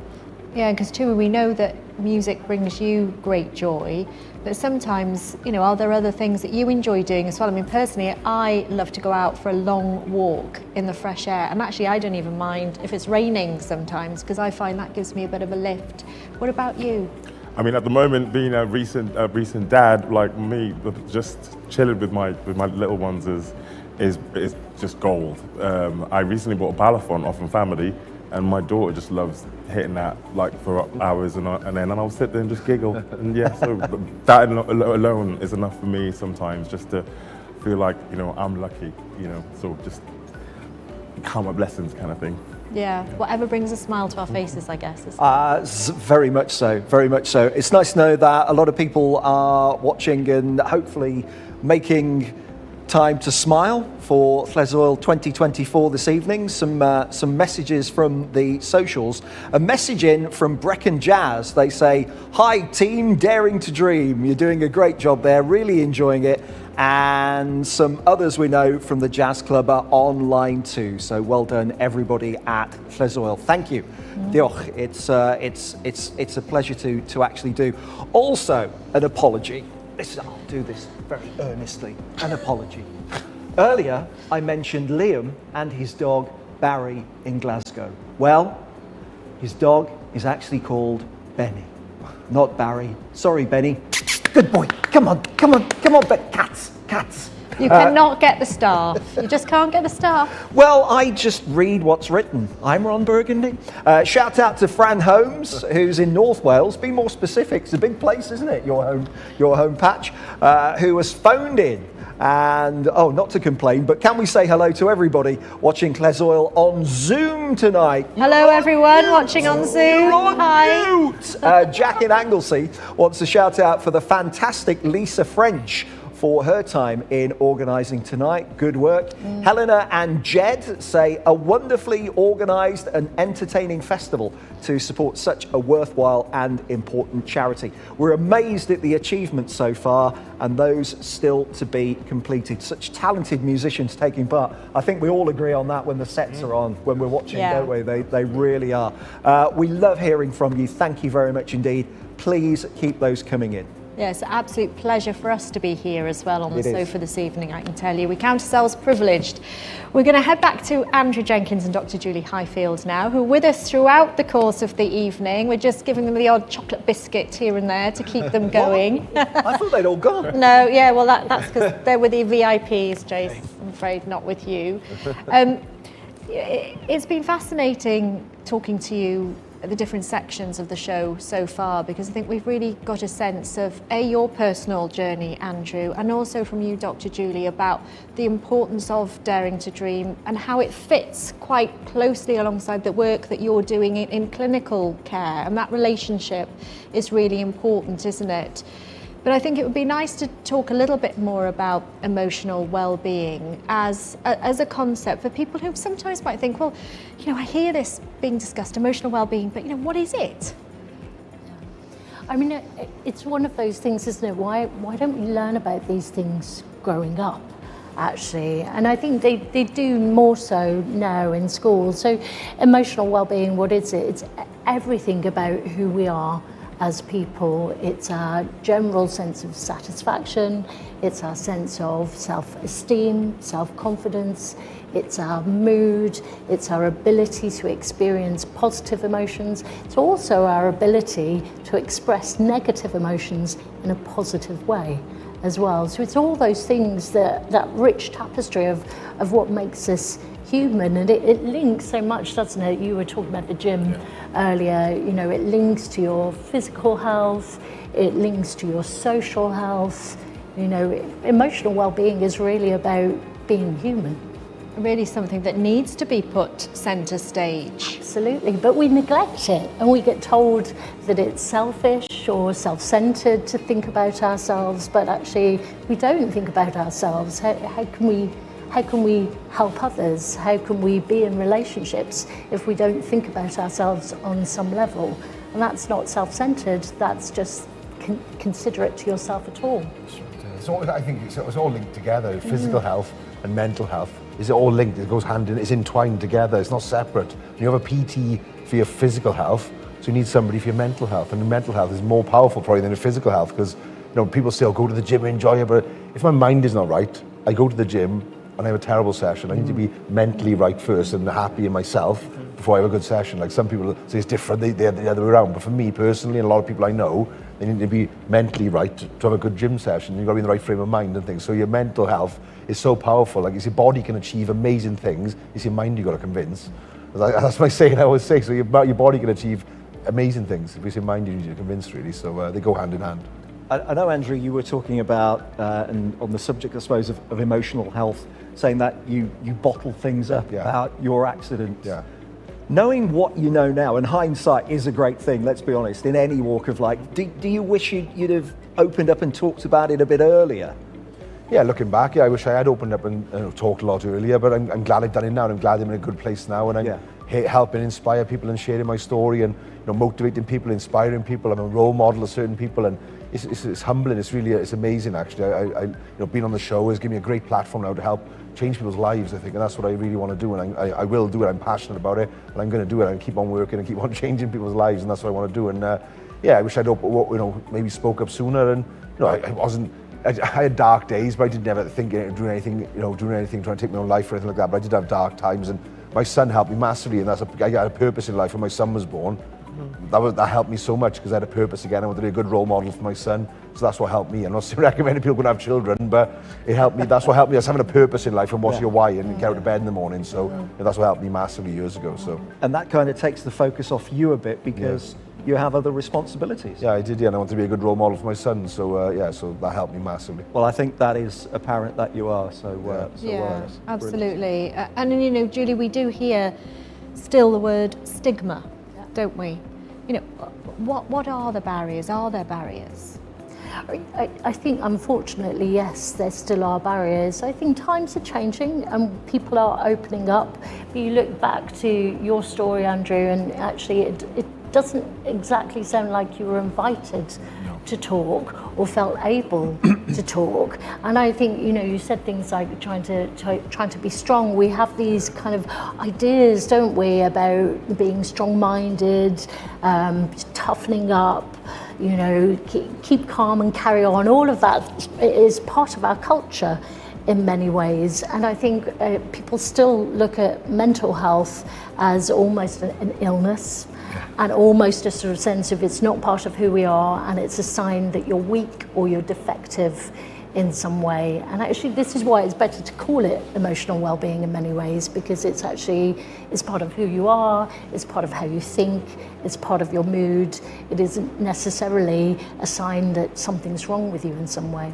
As soon as you say the word mental health, I had a conversation. It is changing. It's a long way to go, and I think everybody's got a responsibility to help and change and things. But I had a meeting not so long ago with the CEO of a large organisation, a multi-million-pound company, and we were talking about something, and he said, "I don't believe in mental health." And this is this day and age, 2024, and I'm thinking, you don't believe in mental health? And what do you mean you don't believe in mental health? That's the silliest comment I've ever heard in my life. Everybody's got mental health. Some got good mental health, but you sort of say you had 60 members of staff. So I said, God, what chance have they got if the senior person in the company doesn't believe in mental health?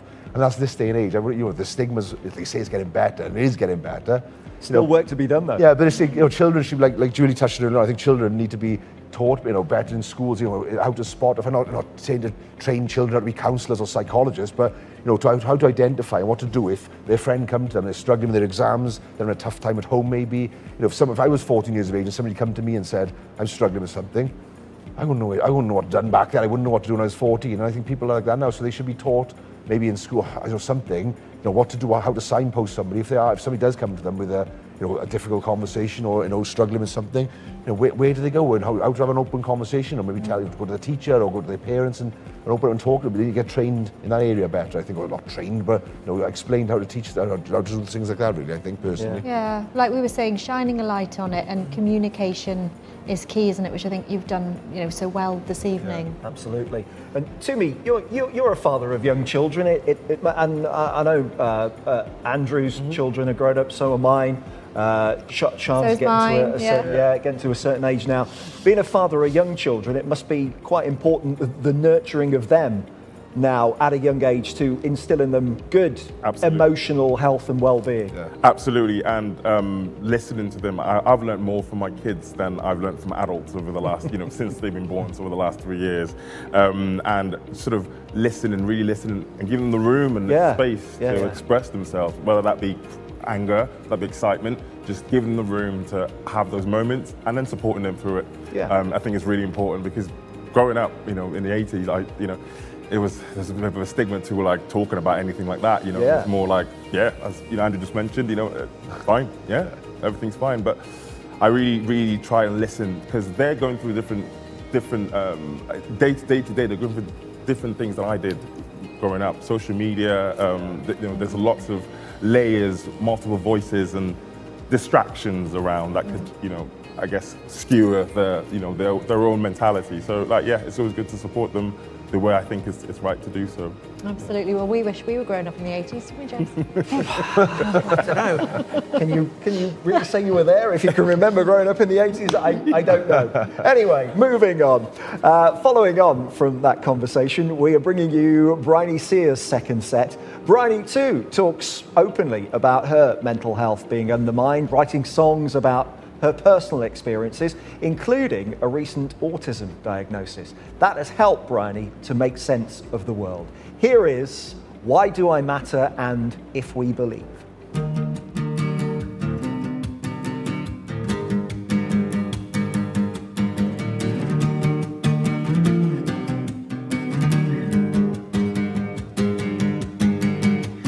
When we're young, we never think about the clothes we wear.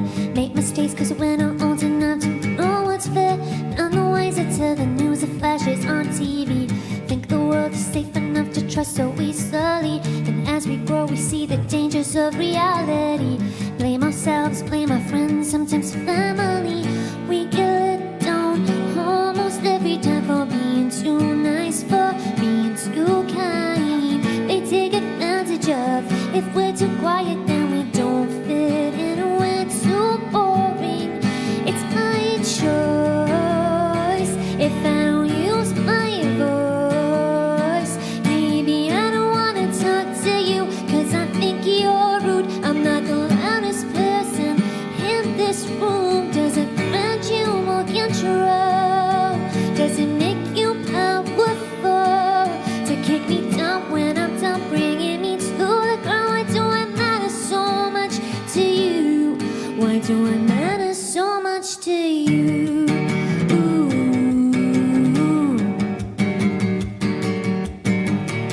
My high school years were very lonely, cried for days on end. Nobody knew how much they hurt me by a single word. I was anxious every time I walked into class. Never knew what would happen or what to expect. Those days are over now, but 5 years is a real long time to be unhappy, pushed around, forever criticized. I got let down by almost everyone I failed to notice. I was shutting down, they took advantage of. That I was quiet, I never fit in, I was too boring. It's my choice. If I don't use my voice, maybe I don't wanna talk to you, cause I think you're rude. I'm not the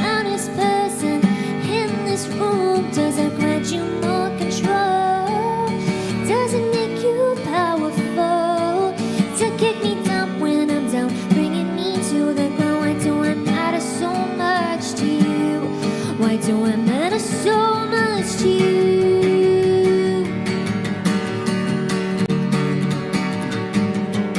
Too many emotions, I'm losing focus. Gravity's hopeless, I feel like I'm floating. Time goes so quickly, feel like I can't breathe. But now I am ready to dance like it's strictly my choice. If I don't use my voice, maybe I don't wanna talk to you, cause I think you're rude. I'm not the loudest person in this room. Does it grant you more control? Does it make you powerful to kick me down when I'm down, bringing me to the ground? Why do I matter so much to you? Why do I matter so much to you?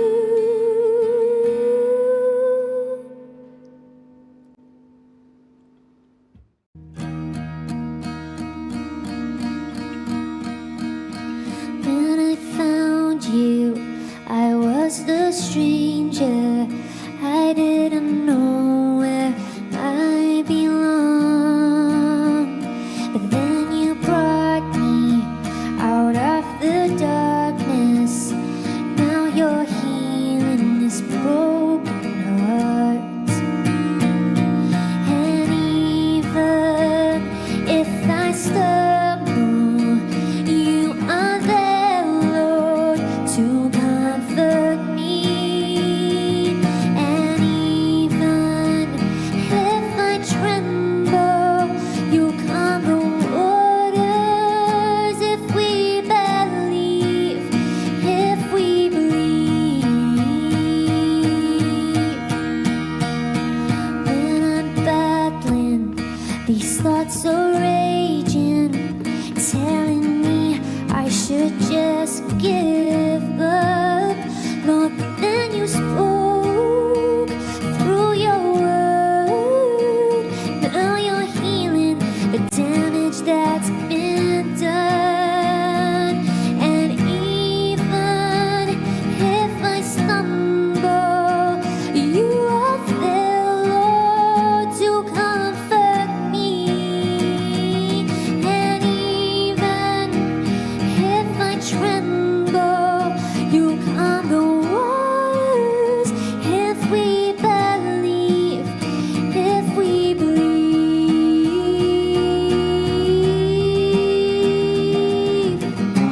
Though I worry when anxiety gets overwhelming, let it be gone in Jesus' name. Though I tend to overthink the simplest things, yet still your love pours out. Your love pours out. Though I worry when anxiety gets overwhelming, let it be gone in Jesus' name. Though I tend to overthink the simplest things, yet still your love pours out. Your love pours out. When I was empty, felt so lonely. Somehow you chose me. You have plans. I used to wonder how you could use me when I could hardly bring myself to stand.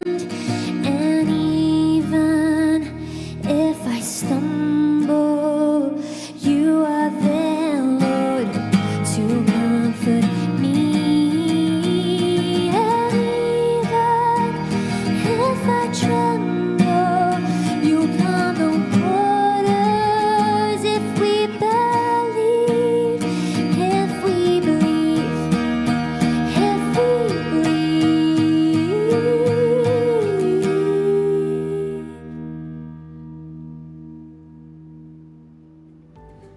That hit me right in the feels. Bryony, wow, wow. Emotional or what?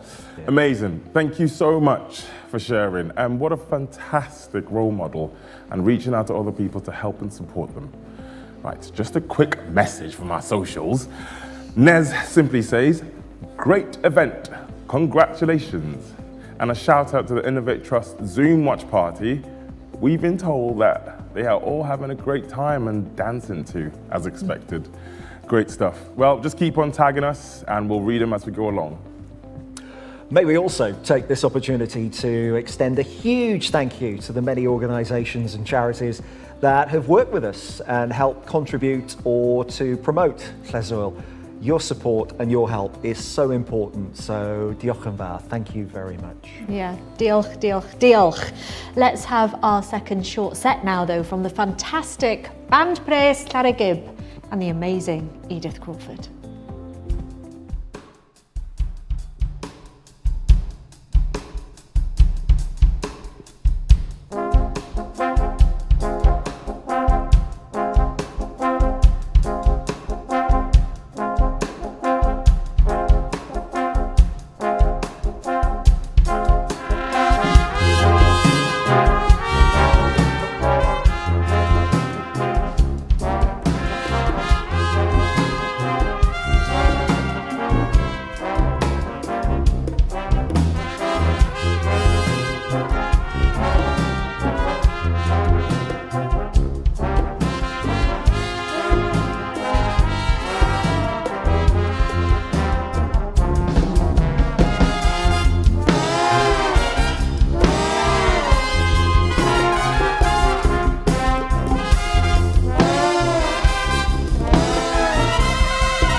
Well, I think, diolch yn fawr, definitely. Another round of applause. There. Brilliant.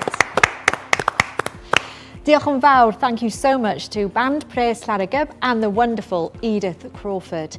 And we've got some breaking news now, I think, haven't we? Oh, yes, we have. We were talking earlier about watch parties, so let's have a little look at what's been happening at the watch party in Cardiff's Millennium Centre this evening. Yes, hello to everybody watching and hello Ratio Studios. I am here in the cabaret studio of the Wales Millennium Centre. Are we all having a good time? I think we are.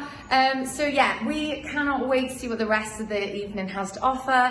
Thank you so much to Daring to Dream for letting me be a part of it. I was a part of it last year and I just can't wait to see what the rest of tonight's artists have to show us. What an amazing event, have so much Welsh talent for such a wonderful cause. So we're all gonna keep drinking and having fun, and it's bye from us for now. Oh, wonderful. No, the wonderful Emily Parry-Williams there. Great to have that update from her. Thanks, Emily. It's great to know you're having a wonderful night. Now, And a drink. Yeah, won't be long now. Jason, keep having your Panadol Day there. Now, according to Healthcare Research Wales, nearly 500,000 people in Wales are affected by the more severe stages of chronic kidney disease. That's one of the chronic illnesses we're talking about here this evening. And kidney replacement therapy, KRT, such as dialysis, is provided to around 1,400 adults in Wales, and around 100 kidney transplants are undertaken each year. Kidney disease is not much discussed. It can arise from many conditions, such as lupus. Daring to Dream has brought together two inspirational people, Carrie Hopkins-Jones and Carla Williams, making space for them to meet and exchange their personal experiences of receiving a kidney transplant and how it has transformed their lives. Let's meet them.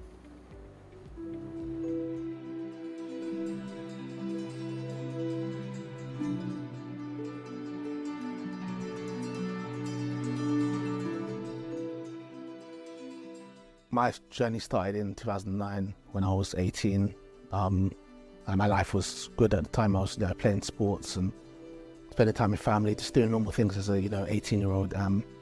Then I started to just get some joint pains all of a sudden, and at first I thought nothing of it. I thought maybe I was just, I played a lot of football, so I thought maybe I was just growing pains or things like that. But as the time went on, weeks went on, the pain started to get really severe.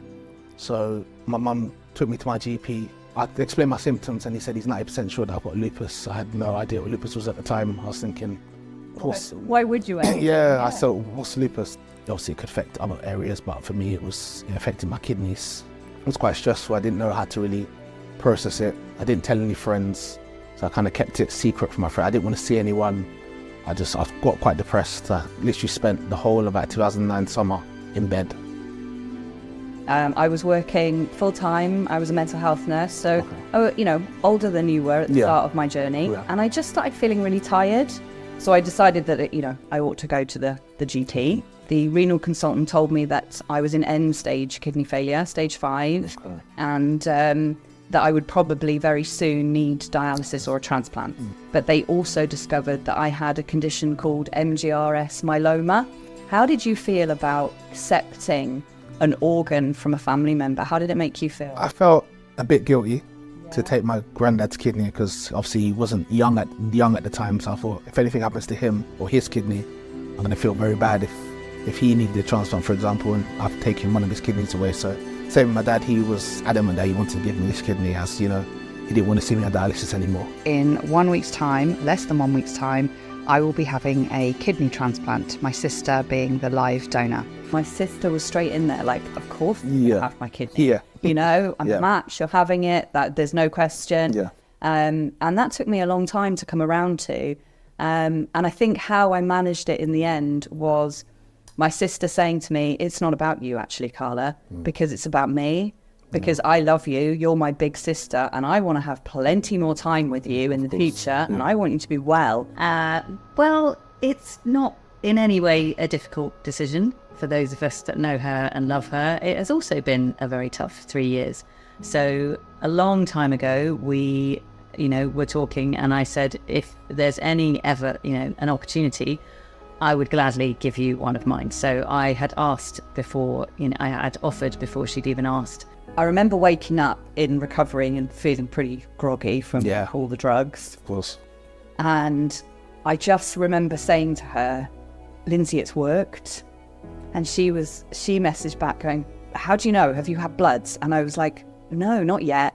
But I feel different. It's like fog has lifted. It's like I can see, I can breathe. There's clarity. Yeah. Yep. And so she apparently read the message back and just burst into tears and she said, it's all I wanted. It's all I wanted. Mention that you were embarrassed to talk to your friends back then. Yeah. Why do you think it's important to make space to talk now?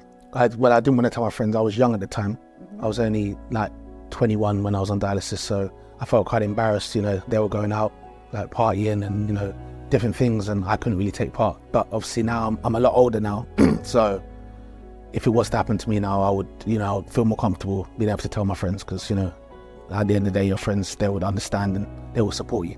You do feel alone, I think, when you're going through anything like this, any big health concern. Yep. You kind of almost feel like perhaps you're the first person to deal with it, or the first person to feel like this. I've just felt like relieved. Like I'm thinking, hopefully after this, I can get back to leading some sort of normal life. And I was obviously very happy that my granddad was fine. He had come through, and my dad, the second one as well. I think for other people who are going through it, to hear somebody's journey and know that they're not on their own. We've been through it. You've been through it. And we've kind of come out the other side. People assume, don't they, that kidney disease is kind of, not that bad, really. It tired me to the point where, I couldn't really engage in family life. So the transplant, it's literally given me my life back. It's given me the chance to be able to play with my kids, to go out with my kids, to spend days with my family. The people who are watching Leswell, who have been involved with that and are watching, I guess what I'd want them to take away from this is, ill health. It happens to anybody. But when it does happen, it's important to talk. It's important to open up. I'm so glad we made the space to do this today, giving awareness to other people, letting them know that no matter what kind of illness or health issues you have, you can still pull through. Obviously, we both got different stories, but we've both been through a lot and we've come out the other side, so yeah.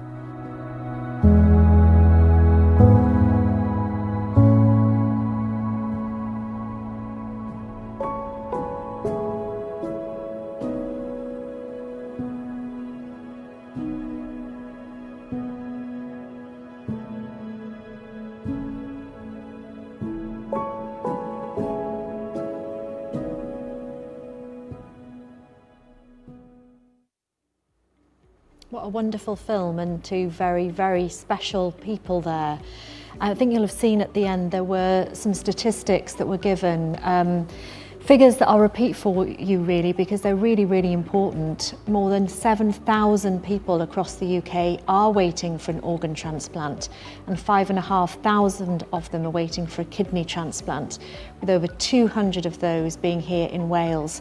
And the average wait for a kidney transplant at the moment is 2 to 3 years. Sincere thanks to Carrie and Carla. They, like Andrew, are keen to share their stories and give hope, as well as giving us just a little gentle nudge to consider being a kidney donor. I carry a card myself. You can have anything of mine when I don't need it anymore. This film will continue to be promoted by all three of our charities for those very reasons. And at this point, we'd like to do a shout out to James. James is one of Kidney Wales ambassadors and also a great supporter of Daring to Dream. James is currently in Morriston Hospital in Swansea. So James, we wish you well, and we hope that you're back home with your loved ones very, very soon. And thanks for having us on tonight. Yeah, absolutely. Sending you all the very, very best. Well, Andrew, it was a very, very moving film that we watched there.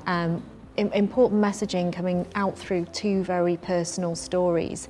And I think really that's what we felt that we've heard from you tonight, a very personal story. And Julie as well, every day in your job, that's what you're coming across, people's personal stories. Just how important is that communication in this area? I mean, in that film, obviously, we're communicating about the need for donors, about transplantation, how important that can be, because it can be life-changing, can't it? Absolutely, yes. And story, that's the word, isn't it? And what's so important is that story needs to be heard by people, and I think it's really just that opportunity to be listened to, you know, not judged, not signpost, not advised, just heard in that story. Very important. Just to touch on that point then, that's really important, that is, and it's so, yeah, all I say to people, all I wanted when I was struggling, my dark days, was somebody to listen to me and talk, just get off my chest and talk to someone, because I couldn't talk to my family because you're putting them through enough stress and worry as it is. I didn't want to see a medical professional because obviously the stigma attached to it back then. I didn't, you know, and you don't think there's anything wrong with you sometimes. You don't think, I don't want to see a psychologist or a counselor, something wrong with me. So then all I wanted was somebody to talk to, just to offload things to, and just not give me an opinion or an answer, just listen, I think. And that's, you know, it's really important for people out there, if you know somebody's struggling, just be available to listen and don't judge them. Don't over-talk them, or end up in an argument. What normally happens, I used to find personally, I think it happens a lot, I've done it myself. If you're having a quiet moment, somebody will say to you, everything okay? Yeah, I'm fine, which is the normal response you get off somebody, yeah, I'm fine. And then they say, no, you're not. I say, no, I'm fine. And it ends up in an argument then, and your guard goes up.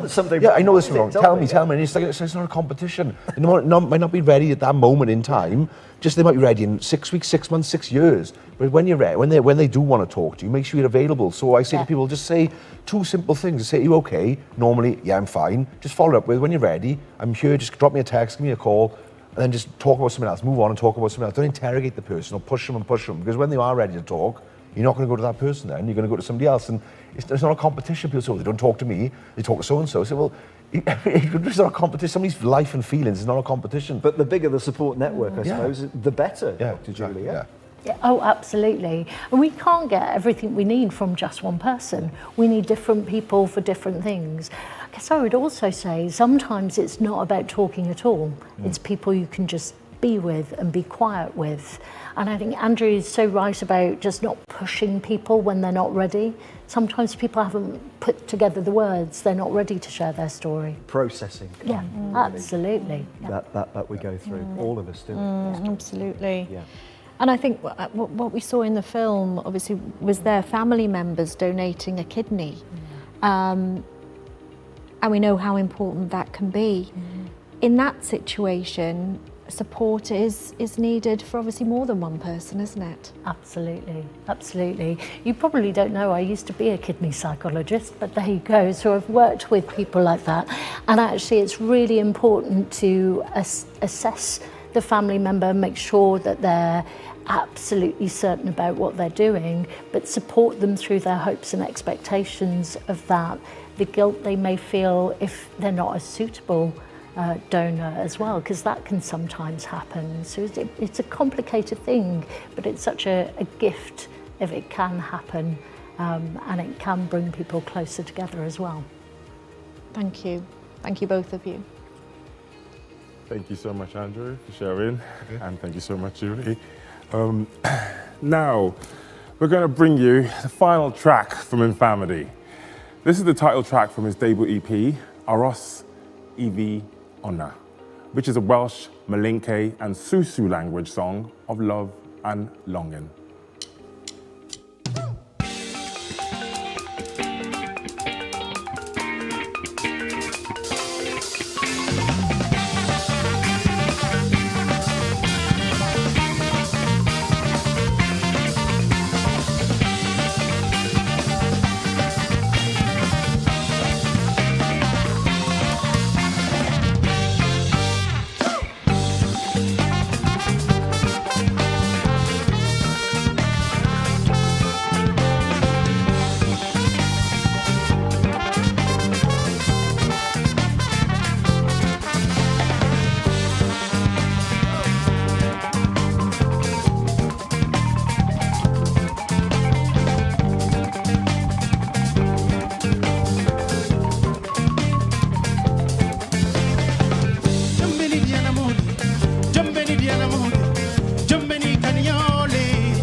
di me fini serera Alagina furia fini sabuira Sabuira Alagina di me fini serera Oh oh oh oh Arrosi vena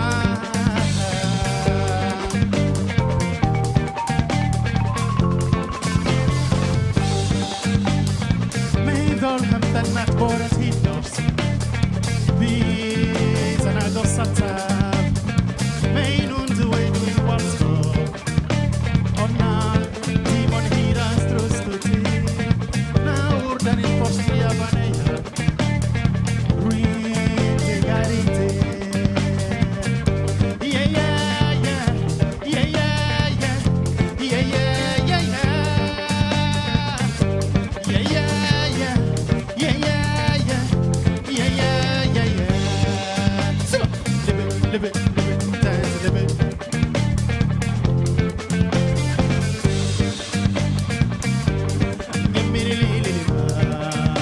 Serio Niensa walilila Maserio Namanya umeta Maserio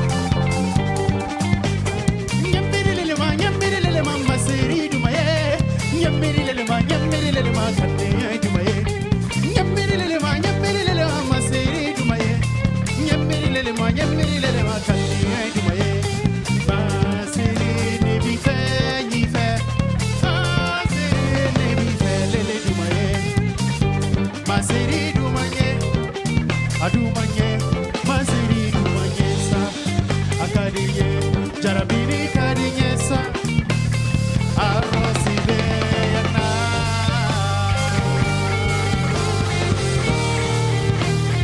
Arrosi vena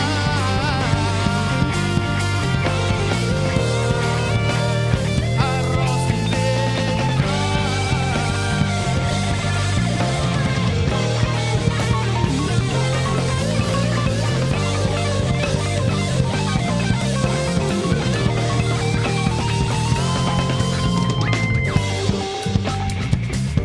Rumba Como walia so Miya lana Ita chalau Iye kula jauto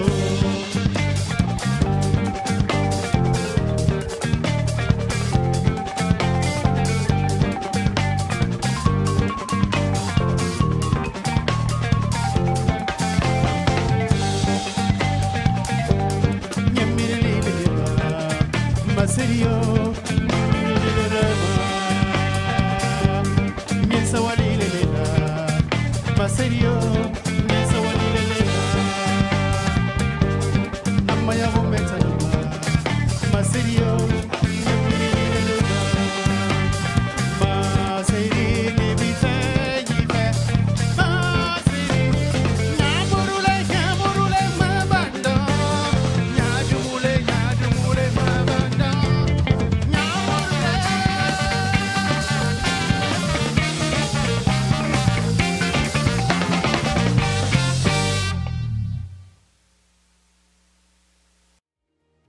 Well, we really enjoyed that, and well, a huge thank you to all the performers this evening, and we hope that you're watching the show. We're certainly having a great time being with you tonight here on Lleswyl 2024, and we're shining a light on a number of charities and organisations that are helping people with a variety of chronic illnesses. We come to what, quite frankly, is a startling statistic now, because cancer will affect 1 in 2 of us over our lifetimes. And we've already given you insight into the incredible work of Ray of Light Support Wales and their choir. So much support is needed right across Wales for those that live with or alongside cancer. And last year we showcased the work and the Sing With Us choirs of Tenovus Cancer Care. The choir we recorded chose to sing Make Your Own Kind of Music, and this is just such an important message for all of us living with illness or trauma. So we wanted to share this again. Let's hand you over to the Merthyr and Ponty members of the Sing With Us choir. Sing along.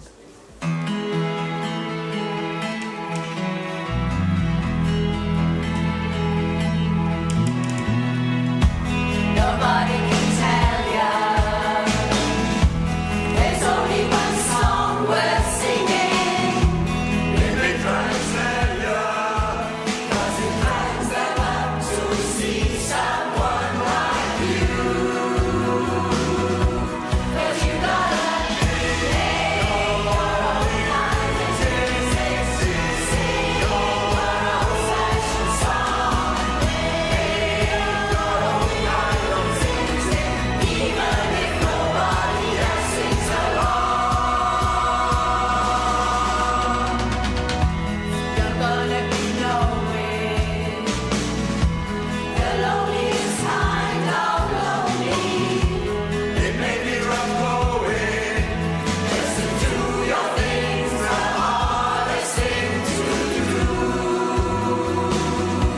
But you gotta make your own kind of music, sing your own special song, make your own kind of music, even if nobody else sings along. So if you cannot take my hand, and if you must be going, I will understand.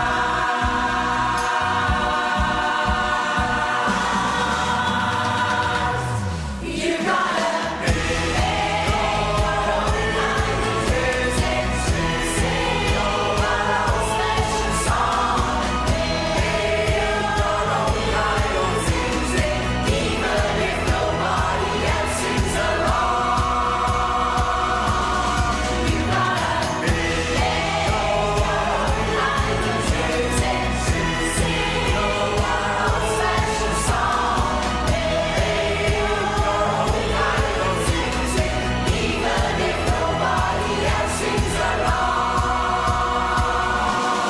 You gotta make your own kind of music, sing your own special song, make your own kind of music, even if nobody else sings along.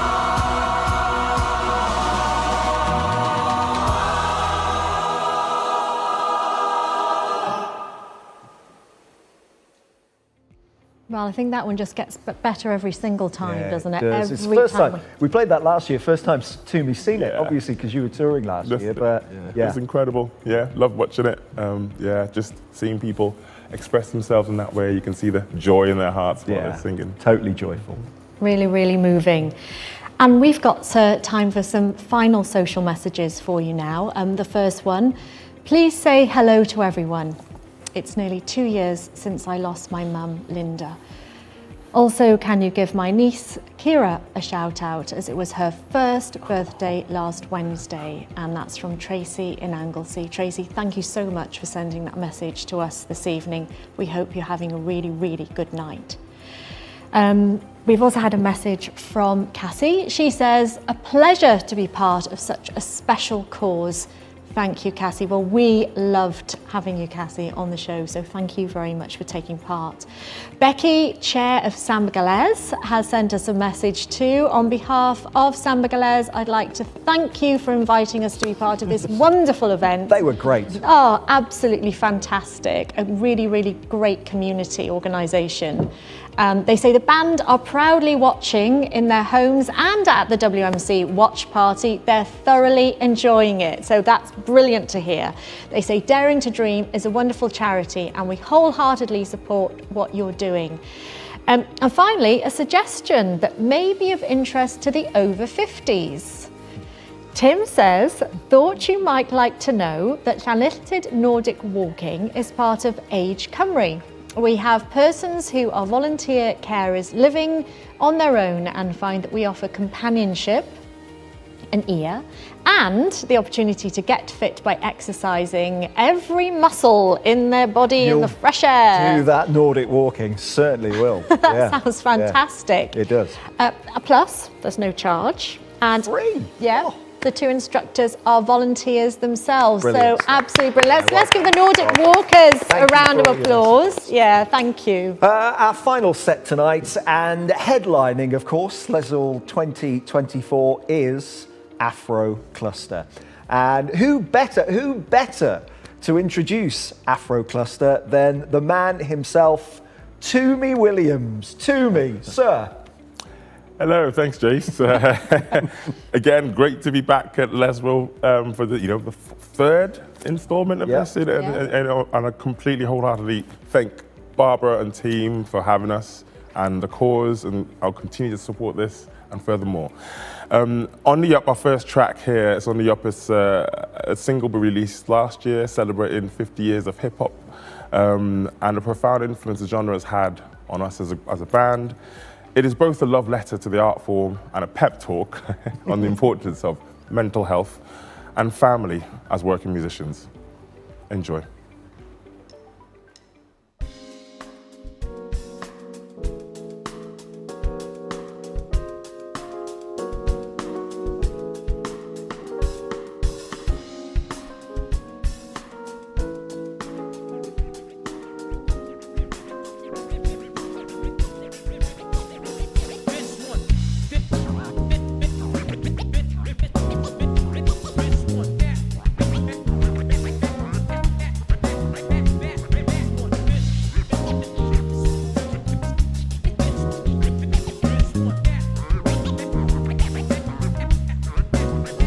Cause we on the up right now. Hold on, you gotta believe things can get tough.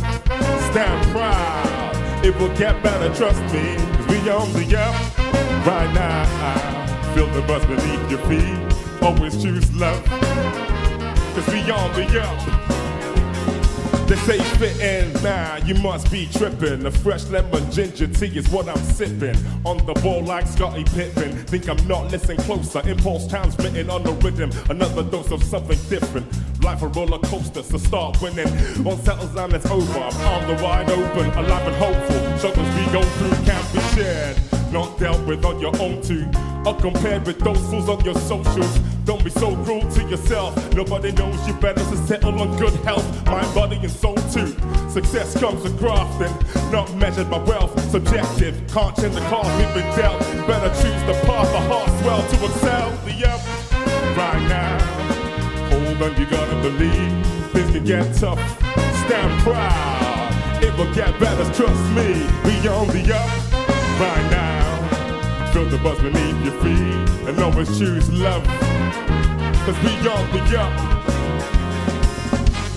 Never needed validation, doing our own thing like the JBs and shake up your state with that West African flavor mixed with the Celtic blend. My native tongue, Yoruba, can't be my ends. Over a decade, the rip next episode commence. Giving 127%, I overfend. It's no accident, but attention. Plus we need to pay the rent, son. Keeping it real, family comes first. I ain't saying I'm clean, I done dirt. Come off worse, for my purpose and got hurt. I flipped the script, put the work in. Now I'm NMP for certain. Raising my queen to be a scene in the circus. An idea, but that a plan is just a wish. Reverse the curse quick. Then while I'm talking fish, there's a line if you cross it, you see me switch.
can get tough. Stand proud. It will get better, trust me. We on the up right now. Feel the buzz beneath your feet. Always choose love, cause we on the up. Come on, we on the up. Say we on the up. Say we on the up. Say we on the up. Say we on the up. Say we on the up now. Say we on the up.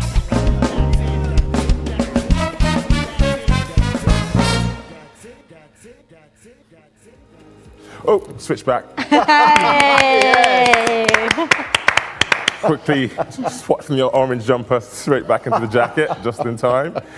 The next track is called Young Shall Grow, which is featuring a mate of mine called Magugu and a wonderful singer called Asha Jane. Obviously, they weren't here to play the track with us. This is a track from us. It's a second single, actually, off our debut album called The Reach. And this is an Afrobeat funk shuffle written both to and about young people and their influence on contemporary society. Enjoy. This next one's called Young Shall Grow.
Whether you like them or not, young shall grow. Better fill them with love, then them go know. In this life you don't give up, even when you know. If you fall, get back up, young shall grow.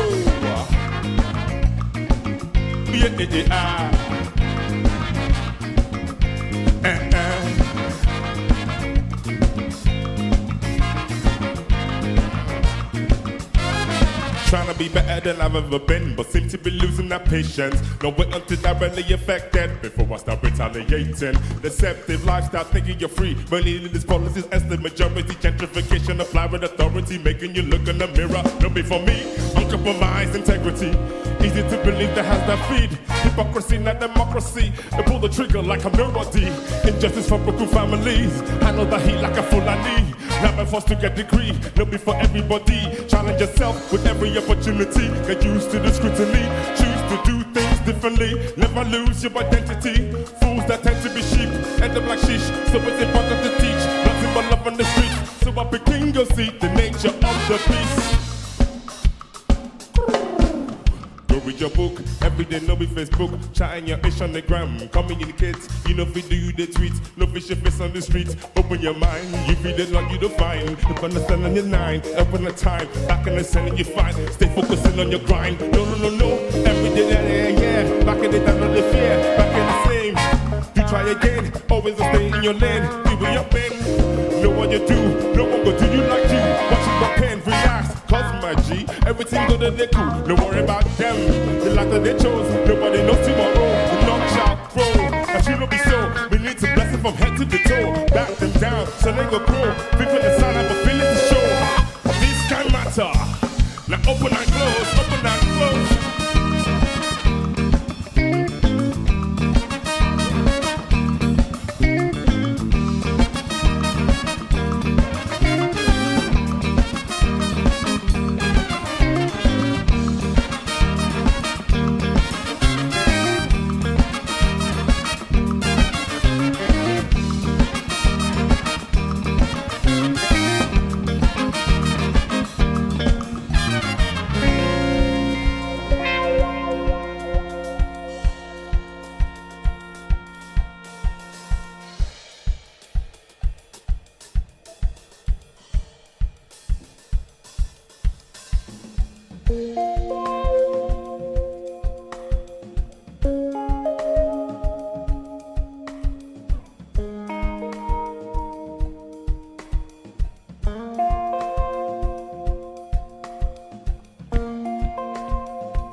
My mama and my papa, them bumming for London. Them say to me, don't forget where you come from.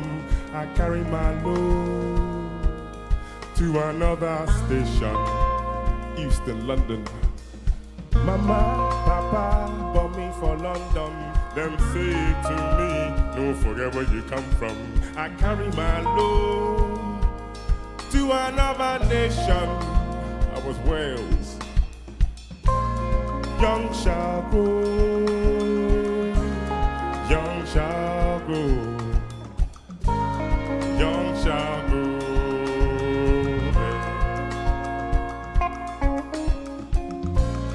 Young shall grow, young shall grow, young shall grow. Ooh, whether you like them or not, young shall grow. Better fill them with love, then them go know. In this life you don't give up, even when you're low. If you fall, get back up. Whether you like them or not, young shall grow.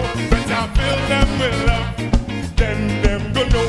In this life you don't give up, even when you're low.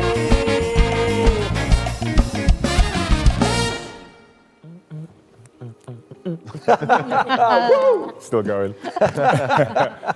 And for the final track, Leswell 2024, thank you for having us. Afro Cluster is called, this track's called We Don't Land. We Don't Land is a mantra to follow in your own path in life, looking past obstacles and struggles to all the great prospects of a new day can bring. Enjoy. This next one's called Young Shall Grow. This next one's called We Don't Land. What? What?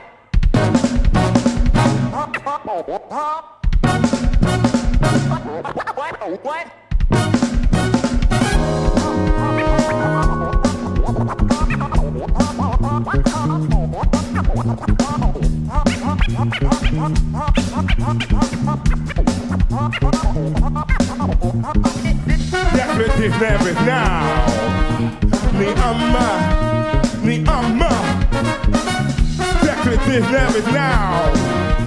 Ni amma. Curse to the sinner, made my cement, was once a beginner. So roll the dice again, my choice should depend on the consequences. One voice in my head says, pensive, what you got to lose? Gonna find out when I gotta bust the move. Less time and lost to do, lost the few, the booze, drugs, the prostitute. How to take it up and uptake, obstruct the negative but duct tape. Lost, I'm stopping, never seen enough taste. Obstruct what equated with a shockwave, like an earthquake on a rough day. Coming up now, few old but octane. But the tough game to start with. Start saying the brotherhood will never change the cards pick. Going up a new day now. You don't land, we don't land. Going up a new day now. We don't land, we don't land. Definitely never now.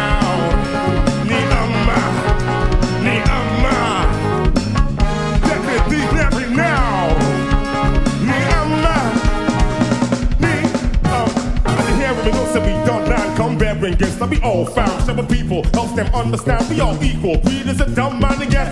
Leave no stone unturned. Sign the documents, now it gets confirmed. Turn to the lab, stuck in the dirt. Put the work in, hit him with a killer first. Back to basics where it all started. But I'm gonna be like a arsonist. Charge the pass and the pen and father fist. Truth be told, it all boils down to this. Mind if a man, don't be a fool. Rise to the challenge if it helps you. Never forget what we've gone through. Made friends and things we can't undo. No respect to the boss who shows support, so kept the torch lit. It was some to force correctly. We bring narrow-ish indeed. Jack you with the party with the feet. Knock out insecurities, attackers, policies. Act and watch you believing. Miraculous how it feels when you break free. Going up a new day now. We don't land. We don't land. Going up a new day now. We don't land.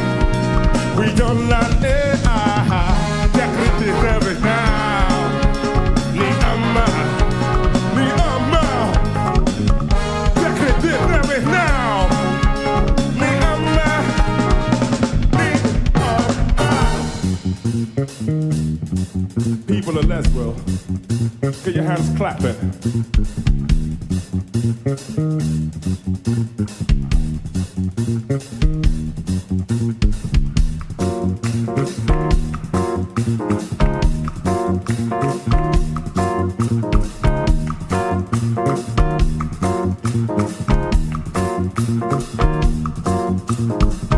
Down with the horns, you know some beach on land.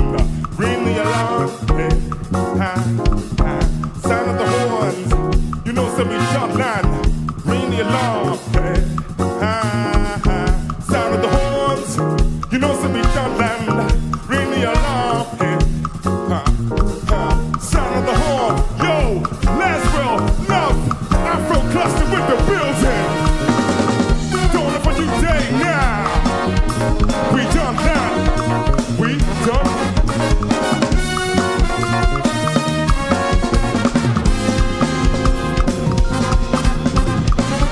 That's it, me now. Me amma. Me amma.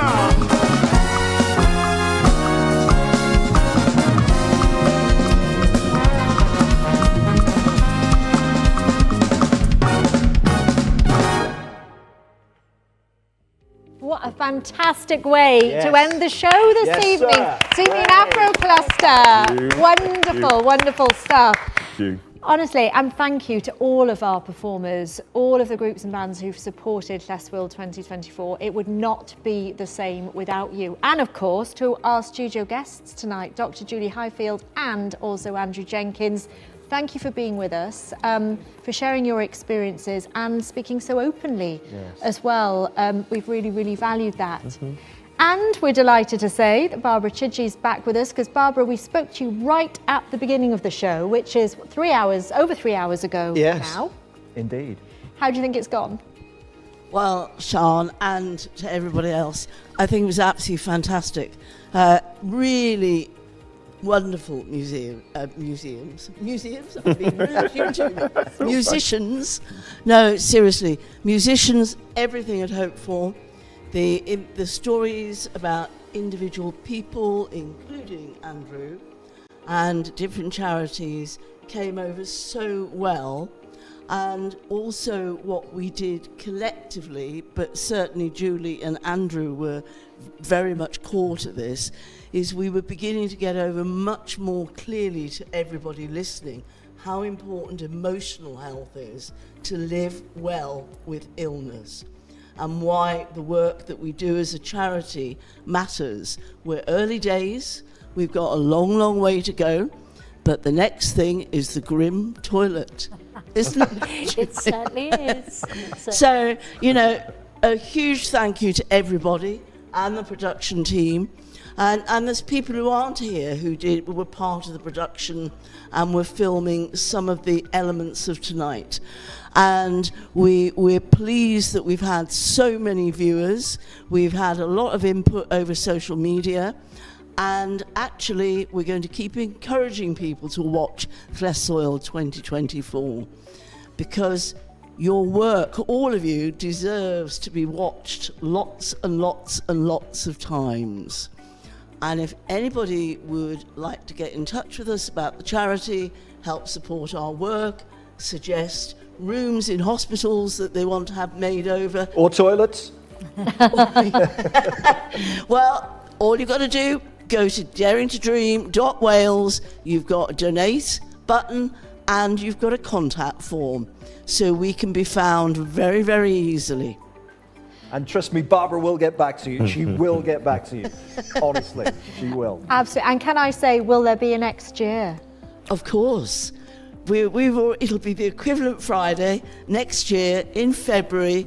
Dark nights, people fed up in the winter. Lleswyl 2025, here we come. Absolutely. So get the dates in the diary now. That's the message, isn't it? Well, we will certainly block those dates off. I think so, yeah. I certainly will.